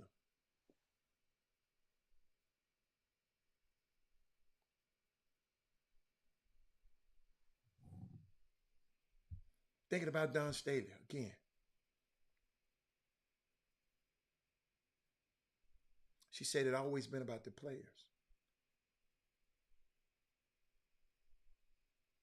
I mean, Hubert Davis. We can make history tonight. Hubert Davis win tonight. It's the first time black coach won for the women's and the men's.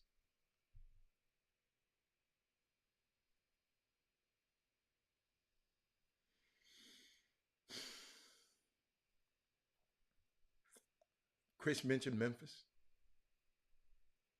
As Memphis awaits its punishment from UNC, systematic academic fraud, Kansas, Adidas, the money fraud, we're playing the national championship. Think about this. UNC, systematic academic fraud to get these guys and give them crazy ass classes so they can be eligible. Play all around the board. They in the final two games tonight. Kansas, Adidas, caught, cheating. But they want to flash on the screen talking what happened with Memphis, with James Wiseman years ago. And everybody come ask me, but what's going on? Dudes in the same. No, they got some level one. Read the read the article.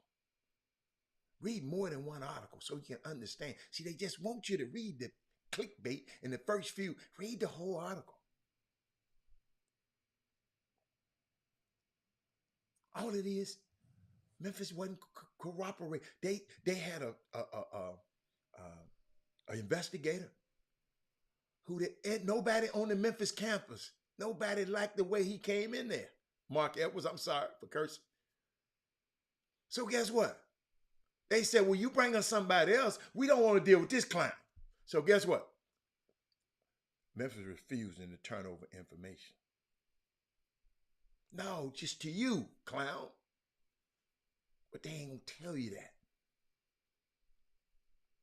Landon R1, what you say? Let me see what you say. Hold on. Let me put it up there. Let me get my thing right.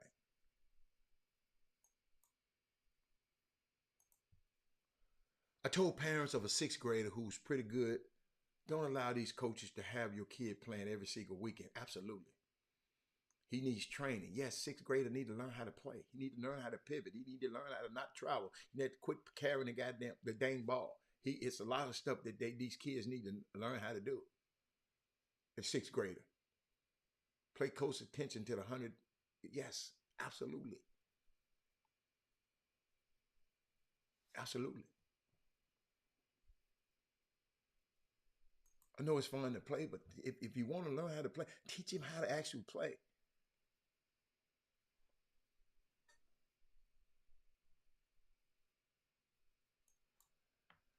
But in this summer basketball community, man, we have got to do better. And y'all know who these sorry ass people are. And I'm going to tell you.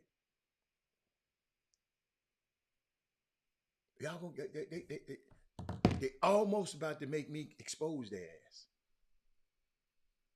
I'm not doing it to denigrate them. I'm doing it to help the future generations, man. These kids be hurt. Chris Rock had trauma when he was young.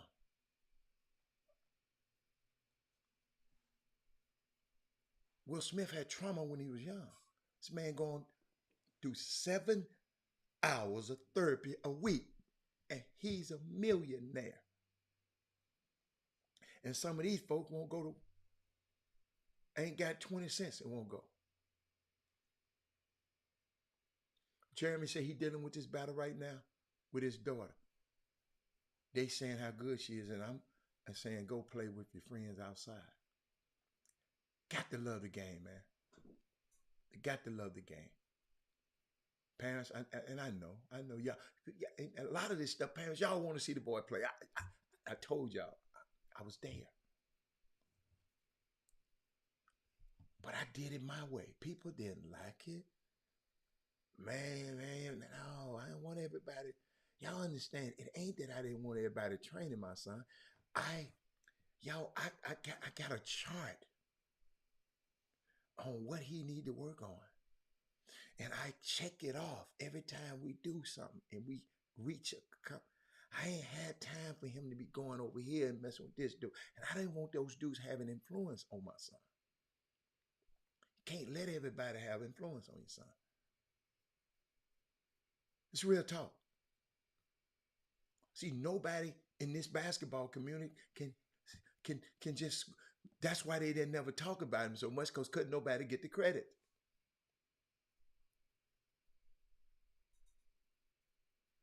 That's all right. They gonna learn.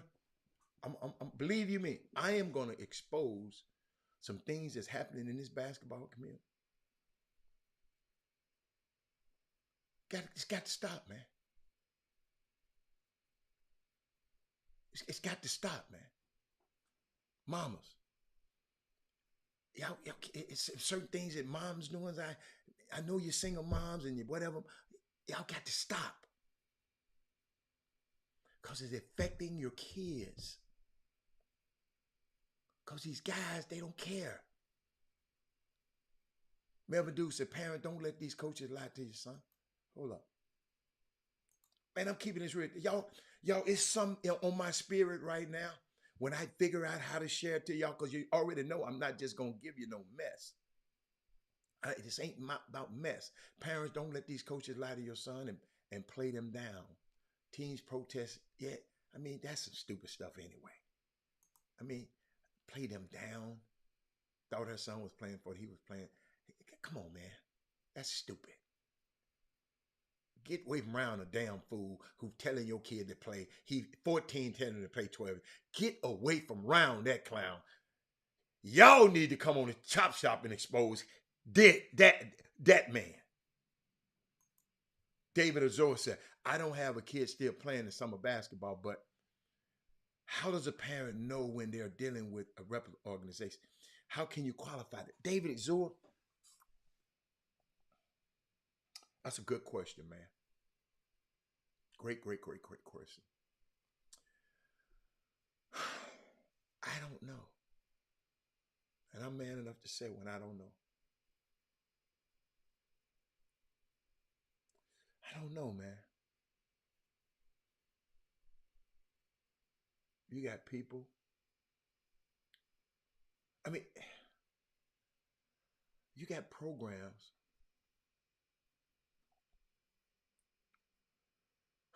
David, that's a good one, David, I told you, David, just like I did the research on the Will Smith situation and the Chris Rock situation, man, I got to do a deep dive how to deliver this. I'm some people like to be messy. That ain't me, man.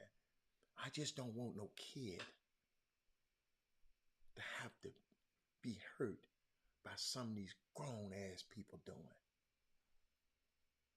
Yeah, I know we should have been shared this show. I ain't even told y'all to share the show.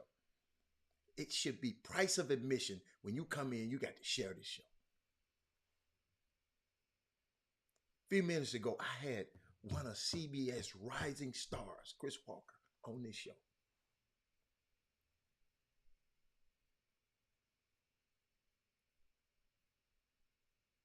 Let me tell you something, man. David, I haven't lately, especially since the pandemic, David, I haven't been intimately around a team and around a program. And I'm going to figure out a way to get this information to the parents. I just don't want, see, my reluctancy, I don't want to hurt no kids. Because kids are in the middle of some of these damn things. You got one of the greatest players in our region, Wesley Yates,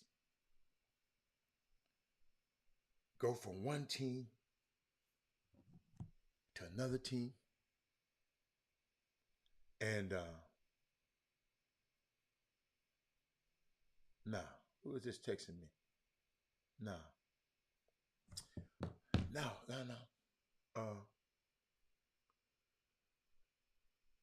He chose, I mean, and I love that. I love you exercising your power, parents. What that should tell you is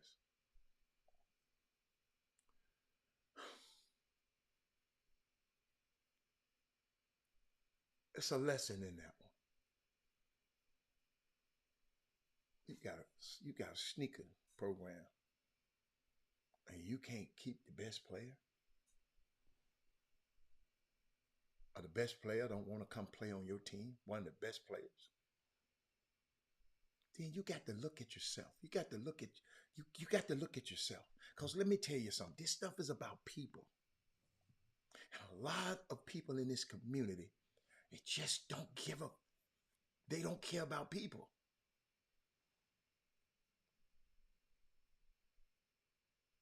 It's me, it's my team, They don't care about the people. They don't care about the little kids. I don't care. The kids are just collateral damage. Did y'all hear what I'm saying? Seneca Johnson.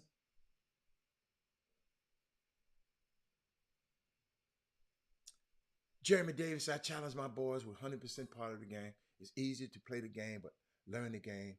That's like, yes.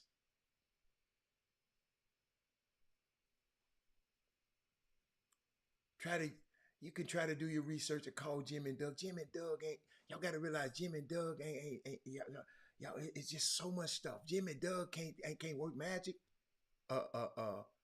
Michael Garcia. Y'all know something. Y'all done heard the same thing I'm hearing. You don't need no damn Jim and Doug to tell you same stuff I'm hearing. Y'all hearing it. And you're still going over there messing with them damn fools. So I don't want to hear that. You call it, do your research or call Jim and Doug. Yeah, you ain't gonna do what they say no way.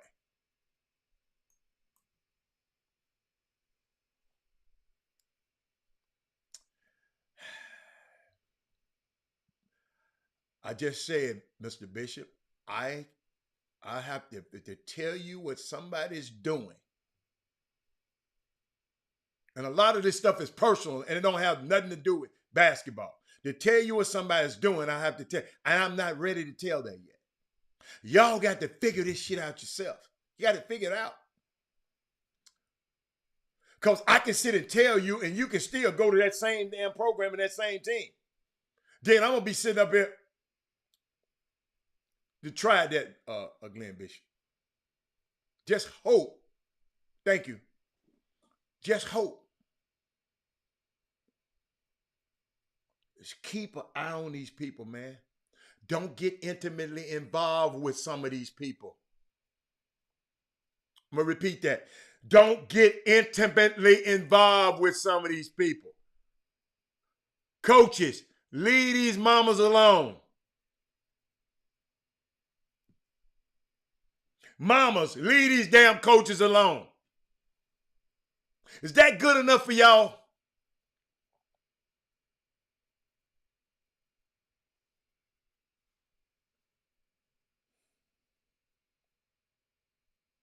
Got to stop, man. It's got to stop.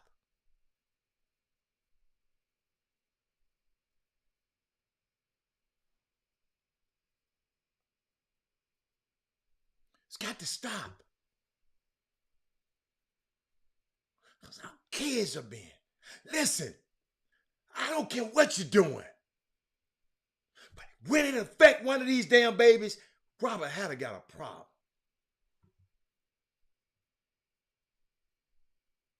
I got a problem. Because it's happening in Memphis. Y'all think it's just in Houston.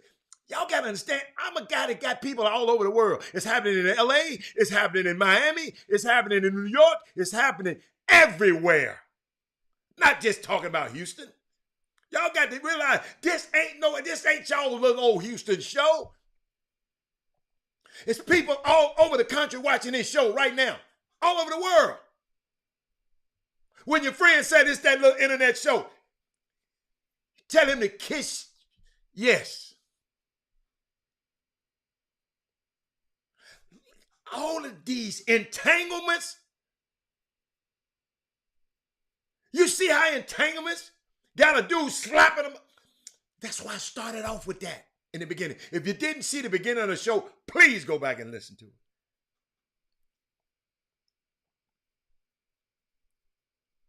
No. No. Put your baby in that situation. Y'all got to realize some woman told me she gonna take her son off the team. Told Jimmy, if you ever see me playing for franchise again, you put your foot in my behind. Cause I wouldn't let her and her son and her daughter move in my house with me.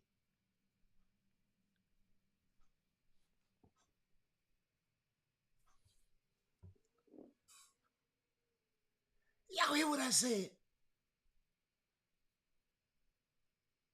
Yes, Sonya.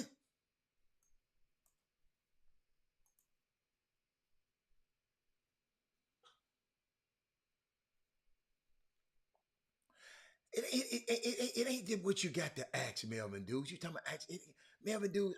Melvin Dudes. Let me tell you something. What do you think we should ask? I ain't telling you what to ask. I ain't even talking about all that or something. I'm talking about these damn entanglements. That's what I'm talking about. I ain't talking about no basketball.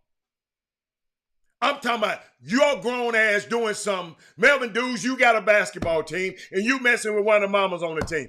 That's what I'm talking about. Since y'all want to be all of that or Robert, what should we look for? I don't know what you should look for. You ain't green about being entangled with some damn body. I ain't talking about that damn kind of green. I ain't talking about basketball right now. Melvin, dude, I hate I had to come and say that. I'm trying to keep this PG. I told y'all God's still working on me. If you go back in the beginning of the show, thank God he is.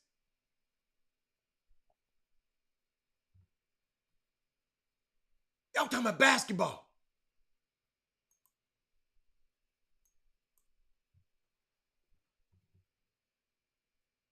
Got to cut this out, man.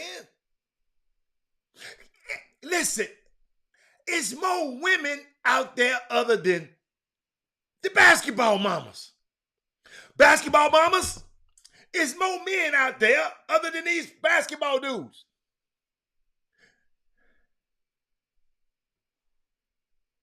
Stop. Stop. That's all I'm saying. I ain't trying to put nobody. Listen, when it's affecting our kids,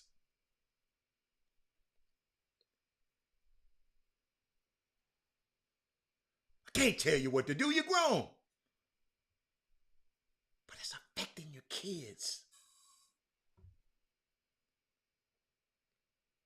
Babies don't know what y'all nasty, what y'all doing.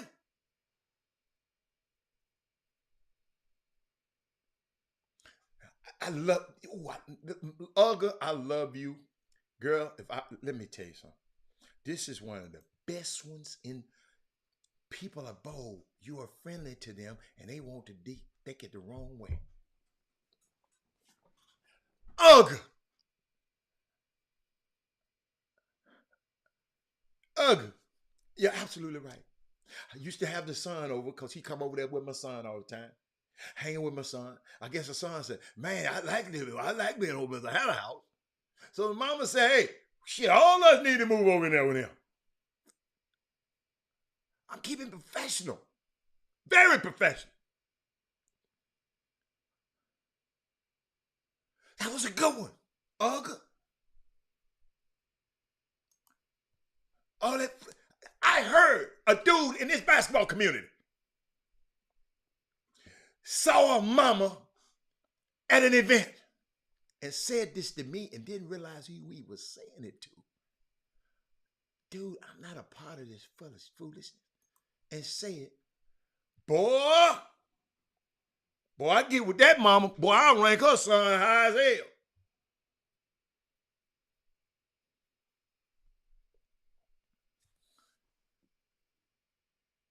I said, really? Really? I'm just showing y'all the value of some of this stuff. Oh, Sonya, I love Sonya. Sonya, ooh. Yes. Yo, I told y'all that I got to do some more stuff about this, man. Listen, I'm not trying to stop y'all from getting y'all groove on. But Mark Edwards went in a vase the babies.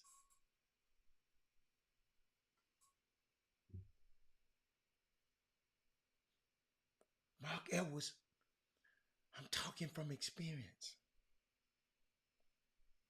Mark Edwards, my son then was younger. We had a team. D. White. Now one of my ex, she had a son.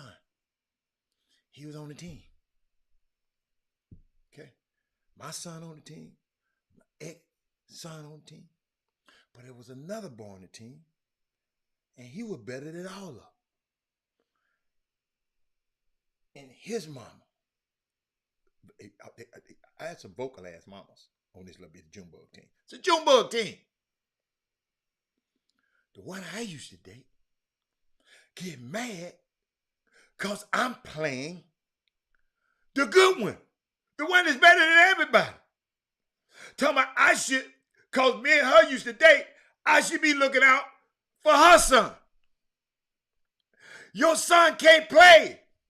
This dude here help us win.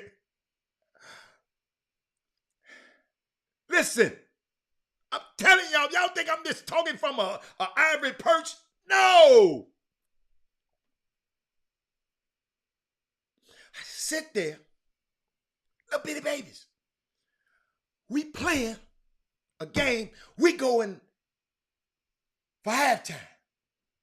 We come back out from halftime. One of the mamas got put out. They in there arguing and fussing and fighting and arguing and fussing. At a child's basketball. Out of town. I never forget that trip. I was still with coaching. I was still with coach. I don't want to be another. I was done. Man, when I left them people, I knew I wasn't gonna never play with none of them people ever again. And my son ain't never been on a team with none of them people ever again.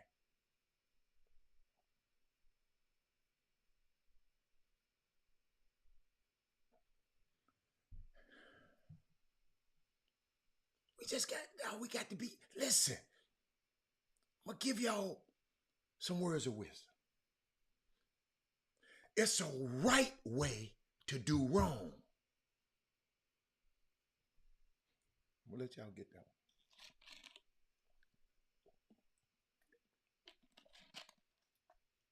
Thank you, Kendrick Lewis. It's a right way to do wrong.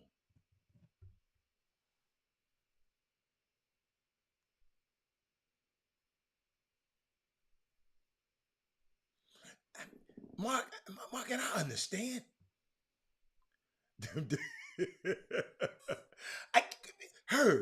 I am trying to be as understanding as I possibly can. Listen to me. The key word I want y'all to hear today. Do what you want to do, but when it affects these kids, then you step up and straighten that stuff out. So it won't have to affect the kids. And I always talk to the men. Because men, women and children can afford to be foolish and make mistakes. Men can't. Women and children can afford to make mistakes and be foolish. Men can't. We have to be on it, Doc. When I never forget reading the Bible one day, and when Eve ate the apple and God came back, he didn't say nothing to Eve. He said, Adam, where were you? Well, that woman you gave me, she ate that. No, player. Where are you? Where are you? You wasn't in your position. That's why she ate the apple.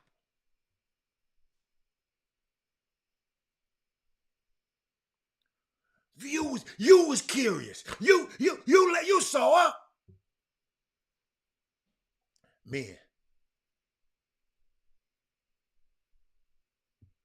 we got an awesome responsibility. Boys, 3 minutes left. I'm gonna get out of here unscathed without telling y'all what I want to tell you. Olga said, "Don't miss business with pleasure." Y'all, this is an interesting subject. Interesting subject. But I'm all right with what you're doing. I told you it's a right way to do wrong. But can't never trickle back down to the babies.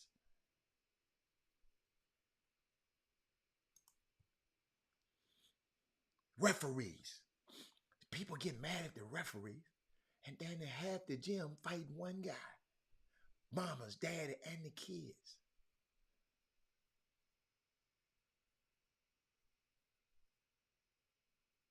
I know. I know this, and I love them mamas for it. Because I thought about it. My son got a chance.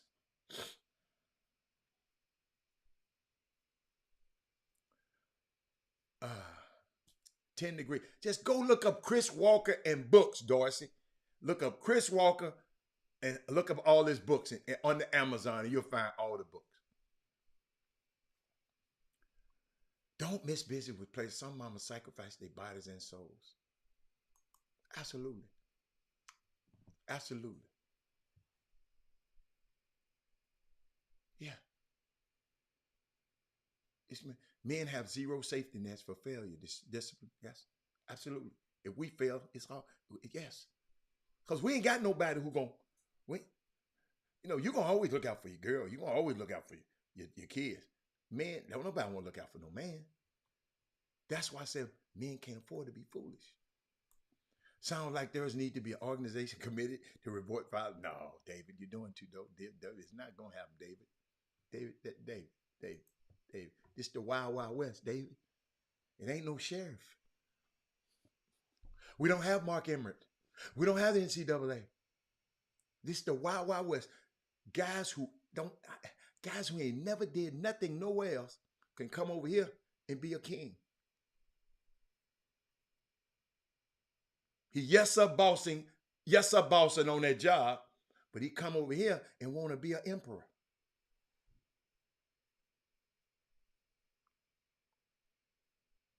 And I'm talking to the people who violating this stuff. I don't care about you being mad. I'm telling you like the TI is. I'm telling you. It's more women than these women. I promise you. You got to get out. You got to get out a little bit more. And see, I'm a hunter. I ain't never had a deer hop in my lap. If they did hop in my lap, I don't want it. Go hunt.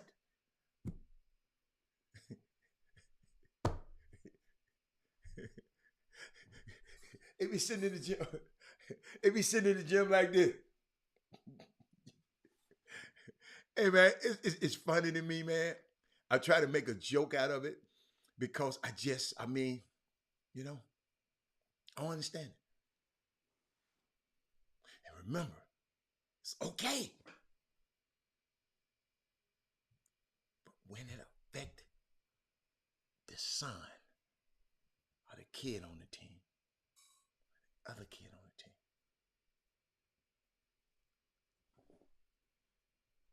Thank you, Jada, for that entanglement term. But what else y'all got to talk about?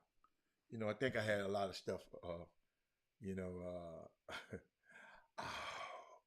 Somebody just texted me. I didn't know what the hell it was. Thank you, man. I got it. No, I didn't mean to curse that bad. I mean, y'all got to understand. God's still working on me. I can be in certain settings and don't say nothing, but I got to do better.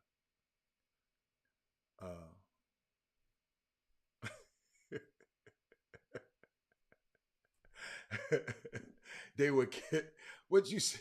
What you say? On top of that, there is no law that says you have to play something. Boy, I love that Herb Baker. Boy. Oh my goodness, I'm gonna leave that one up there. I'm gonna leave that one up there. I know y'all got some questions about that one. Herbie.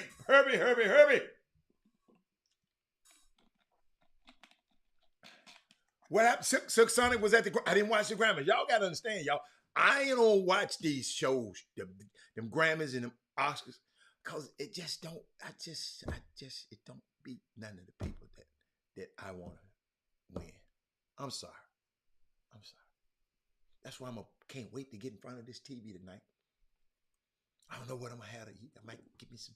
I don't know. I might give me some crawfish and watch the game tonight. Hubert Davis tonight. I want to see it. What else I had for y'all, man? I saw something, y'all. I saw. Y'all help me out with this. Y'all. I saw it.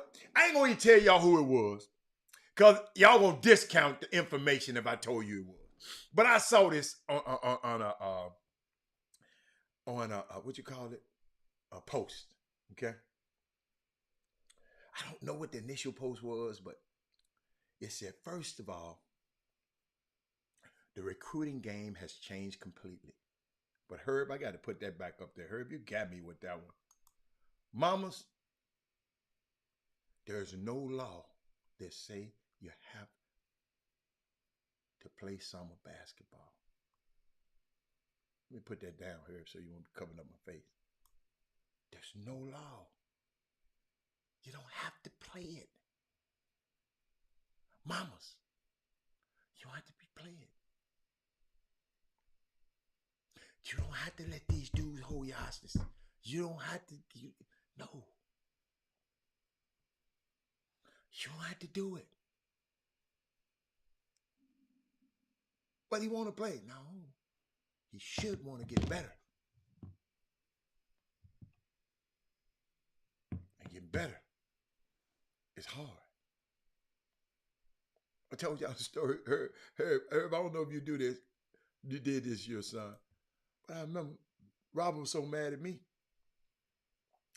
That man, I had that man in there pivoting for 30 to 45 minutes. Just pivot. Pivot on each foot. Understanding where it's balancing, where to keep his head. Showing him how if you keep putting that big ass head out there, you're gonna tip over because you're skinny, you're little and skinny anyway. You got to keep your balance. Man, it's stupid, man. It's stupid. I don't like basketball no more. Teach him how to dribble with the hand on the ball. Then he said, Dad, I go to college and then I didn't worry about turning the ball over because I knew what to do. But that's those hours in there nobody saw. You wouldn't have known if I hadn't told you. Mad at me. Go home to his mama. I ain't see him for 3 more days. So guess what? That's 3 more days that could have got better. Then he'll come back. Okay, I'm ready now. Jump top, turn and face. Mark, you right. Mark, that stuff takes time, Mark. You can't do that in no one setting and get good at it. Them boys at Villanova, that's ingrained in practice every day. Chuck McGowan saying the way summer ball is recruiting is set up, now intramural might be the best. More academic money than athletic. Now, I ain't going to say all that. Thank you. Look what Herb said. I'm telling y'all. Y'all, dude, I'm telling y'all, that stuff was, my son didn't like it, mamas. I want to go play. No. Not right now, baby. Now, listen to me. Personally, I wish I had to let him go play more. Let him just go play and not me being around. I did. I promise you. I remember I told y'all. I wish I did. Because my baby was mad at me. He finally told. I never forget he told, Dad, Coach, he always do something crazy. And I said, get his back, get him out of there. He came, he said, Dad, I don't like when you say that. I stopped saying it. I did. I mean, I didn't, that's just me. Anybody messed up on my team, my thing, get him out of there. Get him out of there. That's me. I'm sorry. I told you that's why I didn't want to coach no more. I saw myself on video. You had to do it right. That's why I can't keep, like, my son, he didn't like the way I golf. He said, down. No. I don't know how to teach golf. I just know how I know how to play. I ain't got patience. That's why I shout out and take my hat off to the coaches that's doing this thing right. And there's some coaches out there, ladies and gentlemen, are doing this thing right. There's some coaches out there that's not caught up in entanglements. You just got to figure that out. Y'all got to work that. I'm not out there with you. I can't come from this. Y'all ain't gonna listen to me no damn way. I can't come from my up here like I'm just telling everybody what to do. No. I'm just keep your eyes open. And don't let all of this stuff affect them babies. What else we got, man? Anybody got something they want to talk about before I get out of here? Because it's raining, because I would be going to play golf. So y'all got me for a few more minutes. Oh, but I was supposed to be reading this thing. Hold up. Check this out. First of all, the game of recruiting has completely changed. Many high school kids that kept listening to guys like some guy came on and said some guys like this, because the guy came on. I got it. The guy came on and said something I didn't read. He said, listen to guys like this are left holding the bag after their senior season concludes. Chasing that D1 bus. Best advice, this person that really heard us on the show the other day. He said the best advice he got, make sure your grades are in order. Number one, mamas. Play for a summer team that wants you. I like that one. Make noise during your high school season. Okay. What do you mean by make noise? I don't know. Sign with who is recruiting you and stop waiting on that magical D1 offer. More than likely, unless you are a 4 or 5-star player, it is not coming. Wow. The transfer portal has really hurt high school kids' chances that are not All-American status of signing at D1 level. There are great Division II, NIA, Division III, and junior college programs out there where you can continue your education and play basketball. We must stop letting these guys fill kids' head with these D1 hopes, only for them to be let down in the end. D1 is not for everyone. Robert Hatter been saying that for 6 years. And with the transfer portal doing what it does, that number is even less than what it used to be. Take heed. And don't that kind of information like that is got to keep staying on. I think make noise mean be good. If you're not good during high school, make some noise. Okay, I got you. Thank you, man. Thank you, Angel.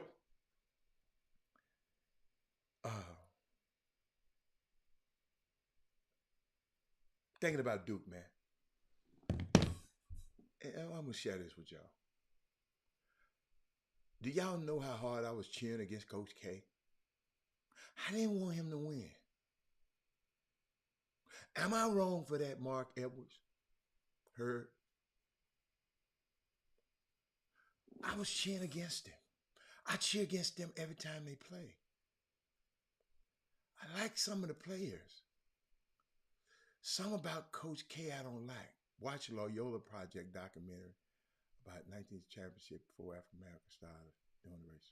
Okay, I'll watch. What did you get out of it, Michael Garcia, since you want me to watch? I done watched most stuff. I done probably forgot more films than a lot of people don't watch. So tell me why I should watch this show. Because my time is very valuable. Let me know. Tell me why I should watch this particular show. 1963. Tell me why. I was cheering for UNC as well. I make no shame about it. I was rooting for the brother. Okay. Whatever level of college you go to, you're a stud. Only the boy, that Derek Carr is the man. Derek Carr, they don't believe that Derek Carr. I heard a dude talking about, man, I'm too D1 for these dudes. But really, Garcia, explain to me why you like that movie. Tell me something that Robert Hatter should stop what he's doing, because I got a list this big to watch. Why I should stop and watch that movie. Y'all help me. Just like, what? Nothing wrong with that trade. Coach was playing that. Explain. Help me. Robert said, I can't stand Duke. I like Grant Hill. I tolerate J.J. Williams. I like Zion. I just never liked Duke. Rasheed Suleiman, one of the dudes who played on my team, is Rasheed Suleiman. He went to Duke. I really was liking him when he was playing.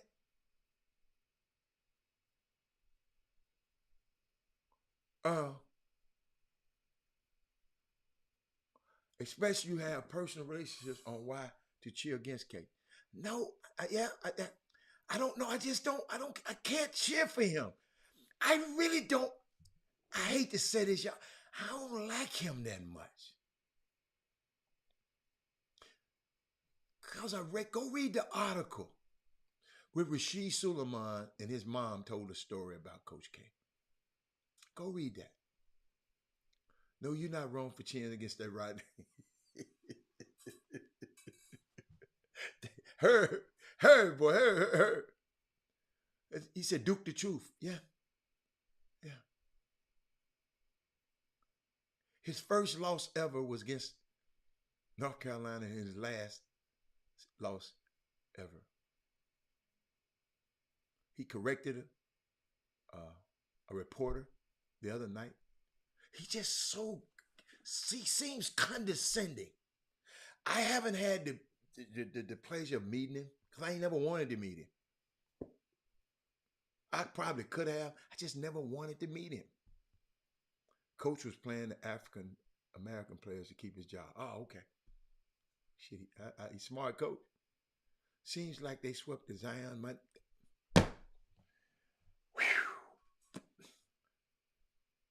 But they want to talk about Memphis. Thank you, Mastermind. Mastermind, where you been, man? Y'all see what I'm saying? Listen to me, y'all. Listen, I'm asking y'all, was I wrong? I might have been wrong. Some people saying I'm not wrong. If I was wrong, I just don't want Duke to win, ever. I didn't even know he had all of them. I knew he had all them pros on the team, and I still didn't watch his team play this year. Team full of pros. 5 stars. Supposedly pros. I didn't watch him that much this year. Love Banchero. I was kind of mad at Banchero because I wanted him to go to Memphis. Y'all know. Yeah, come on, man. Come on. I'm a homer. Patrick Henry, y'all help me, man. And, because I'm trying to do better. But I saw an outlet. I told this being that they had a 5-part retrospective on Coach K career. Patrick Henry, Jesus, only got 4 Gospels.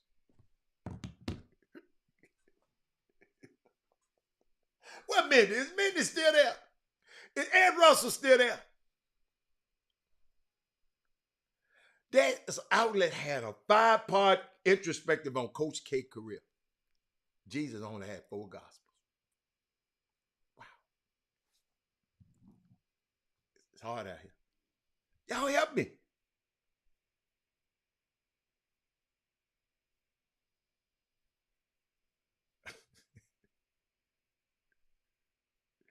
It's rough, man. It's just, Patrick Henry. Mindy.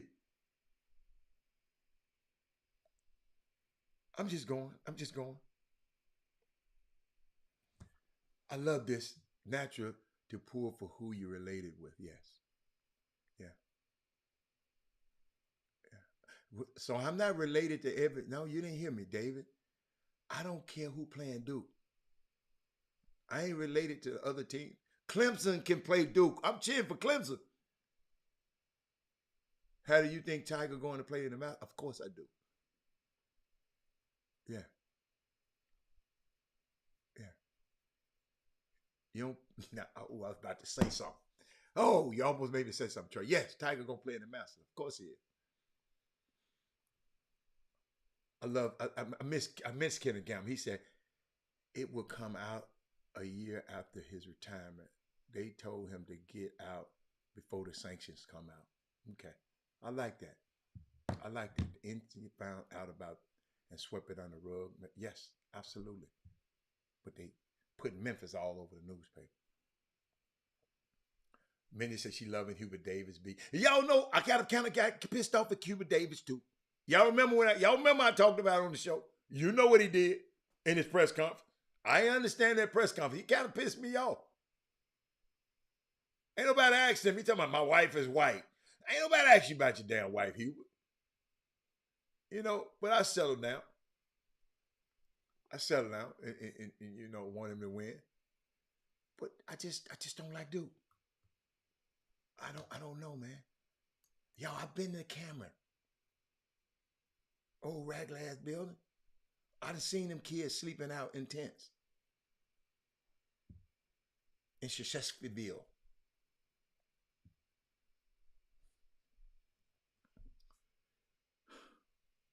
But he's so condescending. The man just asked him about what he going. It's not about me, it's about the kids. Dude, the whole story has been about you this week.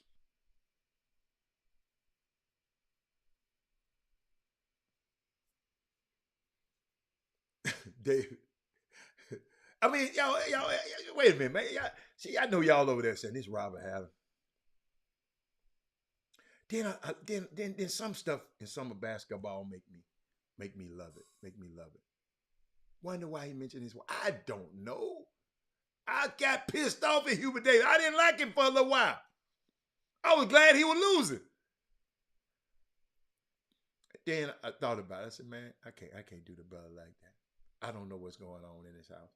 Maybe he had to do that. Maybe she told him to say, I don't know. You know, these dudes doing what the wife's telling them to do right now. I bet you have answered if they want. I bet he would have. Check this out, y'all. Stephen Barber, he posted something. He said, love our 16U squad. Reminds me of the old AU days. Not a lot of big name kids, grit and grind with throwback parents who understand the process. Stephen Barber, you made my day. College coaches will notice them soon. He showed this group of girls. I wish I had put a picture up there for the group of cute little girls. But Landon, if y'all wasn't in the beginning of the show, we got a young lady. Let me. That has hold on. I think it's this one. Let's see. Not that one. Y'all see them charcuterie board? Take this number down, Landon. If your wife, I'm gonna show you one. I'm gonna click this button. The charcuterie boards, you know, the little thing behind us. You know that we got a young lady, Danielle Wicks, Crystal Wicks, sibling, kinfolk. She got this. Oh my God! And I'm gonna put the number back up there so y'all can take that number down when you're having parties and when you're having some. It's kind of cool. It's kind of cool to have as a part. I can't wait to have some so I can call her. I don't even got to have that. She Danielle, if you're watching, I'll take one of them for the game tonight. And let me explain to y'all people who don't know, who not cultured enough, because I wasn't always didn't know about charcuterie boards. The food made with cured. I looked it up. A food made with cured meat and dried pork in various preparations, ham, salami, dried sausages, and many more. You know, it's call a contact, lock that number in when you have an event. When you're just hey, one day you might say, you want a food or hub, you just want to drink some wine that night. Like that, I love that. Let me tell you something. I'm gonna tell you who living their life. That Trey Phillips. He got him a good cigar, sitting out on that patio. Got him some good food. Got a good drink. Trey Phillips, this right up your alley. Oh, my man back. Let me put up my man. Let me my man back. Look like he ready to try. You see how his wife was looking? She was looking mean too. See, man, that's what I tell people in this summer basketball business, in life, people. I watch people. I get paid to know people. Hold up. Let me see. He said, Robert Hatter, your rotten AAU people hit me when some of us are trying to do right. It's all right. It's all right. 1 Peter 4 and 5, they're surprised that you do not join them. Hold on. They're surprised when you don't join them in their reckless wild living, and they heap abuse on you. But they will have to give account to him who is already judged. I love that.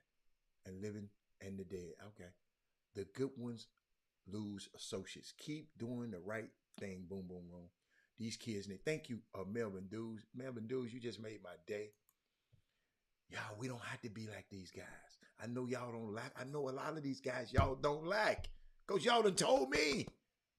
But y'all scared to pull your kids off the team. You don't like some? Get all the parents together. And I know it's hard because some of these damn parents, they done drunk the Kool-Aid.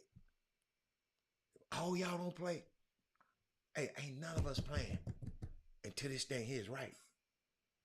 In Memphis, ain't none of y'all playing until this thing is right. Trey, make sure you call her. Trey, she got some I ain't even seen. Trey, hold up, y'all. Let me give y'all some more pictures. Man, I mean, she got some stuff like, look at that, man. Trey, look, just take a look. It ain't got to be a whole lot of people. Look, she make the little cute little things. Man, she's something else, man. That's creative right there. Hold up. What's it? Okay, let me go. Let's see. Yes. Boy, I like them. Boy, them blackberries right there. Ooh, them red berries. Right. Oh, my goodness. They got hungry. Hold up, y'all. Look how she put it in packaging, boy. Yeah, I'm telling y'all. Hold on. Let me see if I got some more. Let me get I got some more, man. Let me check. Yeah, it's up close.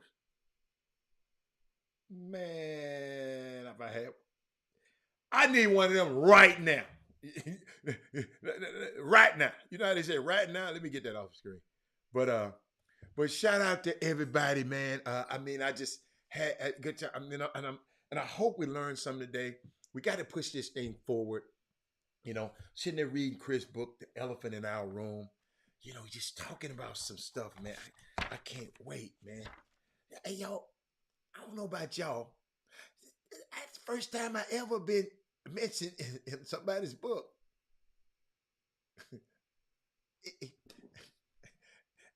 See, maybe y'all ain't hold on. Let me hold on. Y'all ain't got the clap.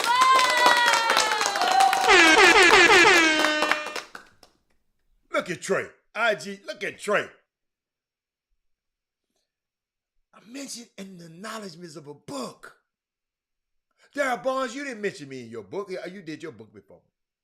It would be nice to bring some of those out to the golf course. Should be. Oh, boy, Michael Jordan, you absolutely right. D. White. This boy, that boy writing books, man. The College Trap, Educational Bias, Sports, Music, Masculinity, Means of Social Mobility.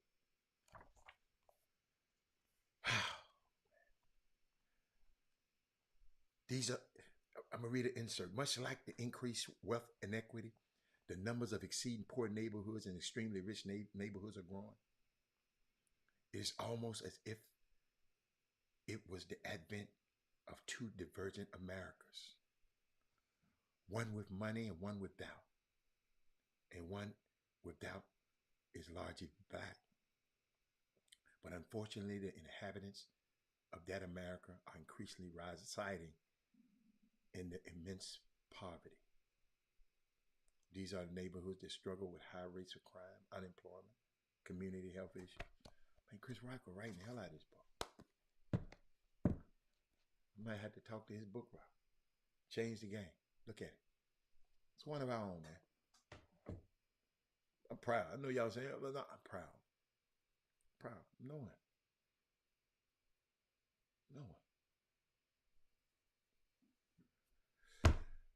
But guess what? I guess, let me tell you. Oh, yeah, it's time to go. I love y'all. See y'all tomorrow. Jimmy will be back tomorrow because he's traveling now. Chris will be here tomorrow. We're gonna get it in. I can't wait to hear about the stuff that happened down there in New Orleans. And I got some stuff that I was gonna share with y'all, but I want to throw it back to them back and forth. And then I got to read and study up on the Kareem Abdul-Jabbar. And the only reason Chris brought that up because he said something about LeBron. If he had said something about Trey Phillips, Chris Walker wouldn't have said nothing. He said something about LeBron. Chris is a self-proclaimed bronzexual. Thank you, Thaddeus Moody, man. I can't believe I did this thing like this today. Thank you so much, man. I can't wait. If you tell your friends, go watch that show watch the show from the beginning. Watch it on YouTube so you can just skip to your parts. But it's just some stuff I just wanted to share to us because a lot of people, they looking on Twitter and getting stuff about this guy, man. They even got Chris Rock's brother calling Jada all kind of bitchs in his stand-up. Earthquake talking negative about her. Bill Maher, I can't stand his ass anyway. But then Malcolm says something about we got to protect our black women. I got it somewhere, but we got to protect our black women, man. The most disrespected out there. Think about my girl. They voting for her today. She got these clowns, Ketanji Brown. She was mad. Don't you know she wanted to slap? Don't you know she wanted to slap Ted Cruz? But she didn't. What if, y'all, Thaddeus Moody, Corey Henderson, D. White, what if Will had went up there and jerked the mic from him? Chris Walker said, hey, man. Player, don't talk about my wife like that, man. Don't talk about black women like that, man. Don't talk about people with health problems like that, man. What would the narrative have been? What would the conversation be? That we can talk this stuff out. We can talk this stuff out, man. Conversation rules a nation. But also, the wrong conversation can start a war. I'm sitting there watching Troy the other night, the mythical Troy, the Trojan horse and all of that. And how the war started because the dude messing with somebody else's wife. Leave these women alone, man. Summer basketball, leave these women alone. This stuff start wars. So I just wanted to share that with y'all. I will see y'all tomorrow. Let me find this button. I'm out of here. See y'all.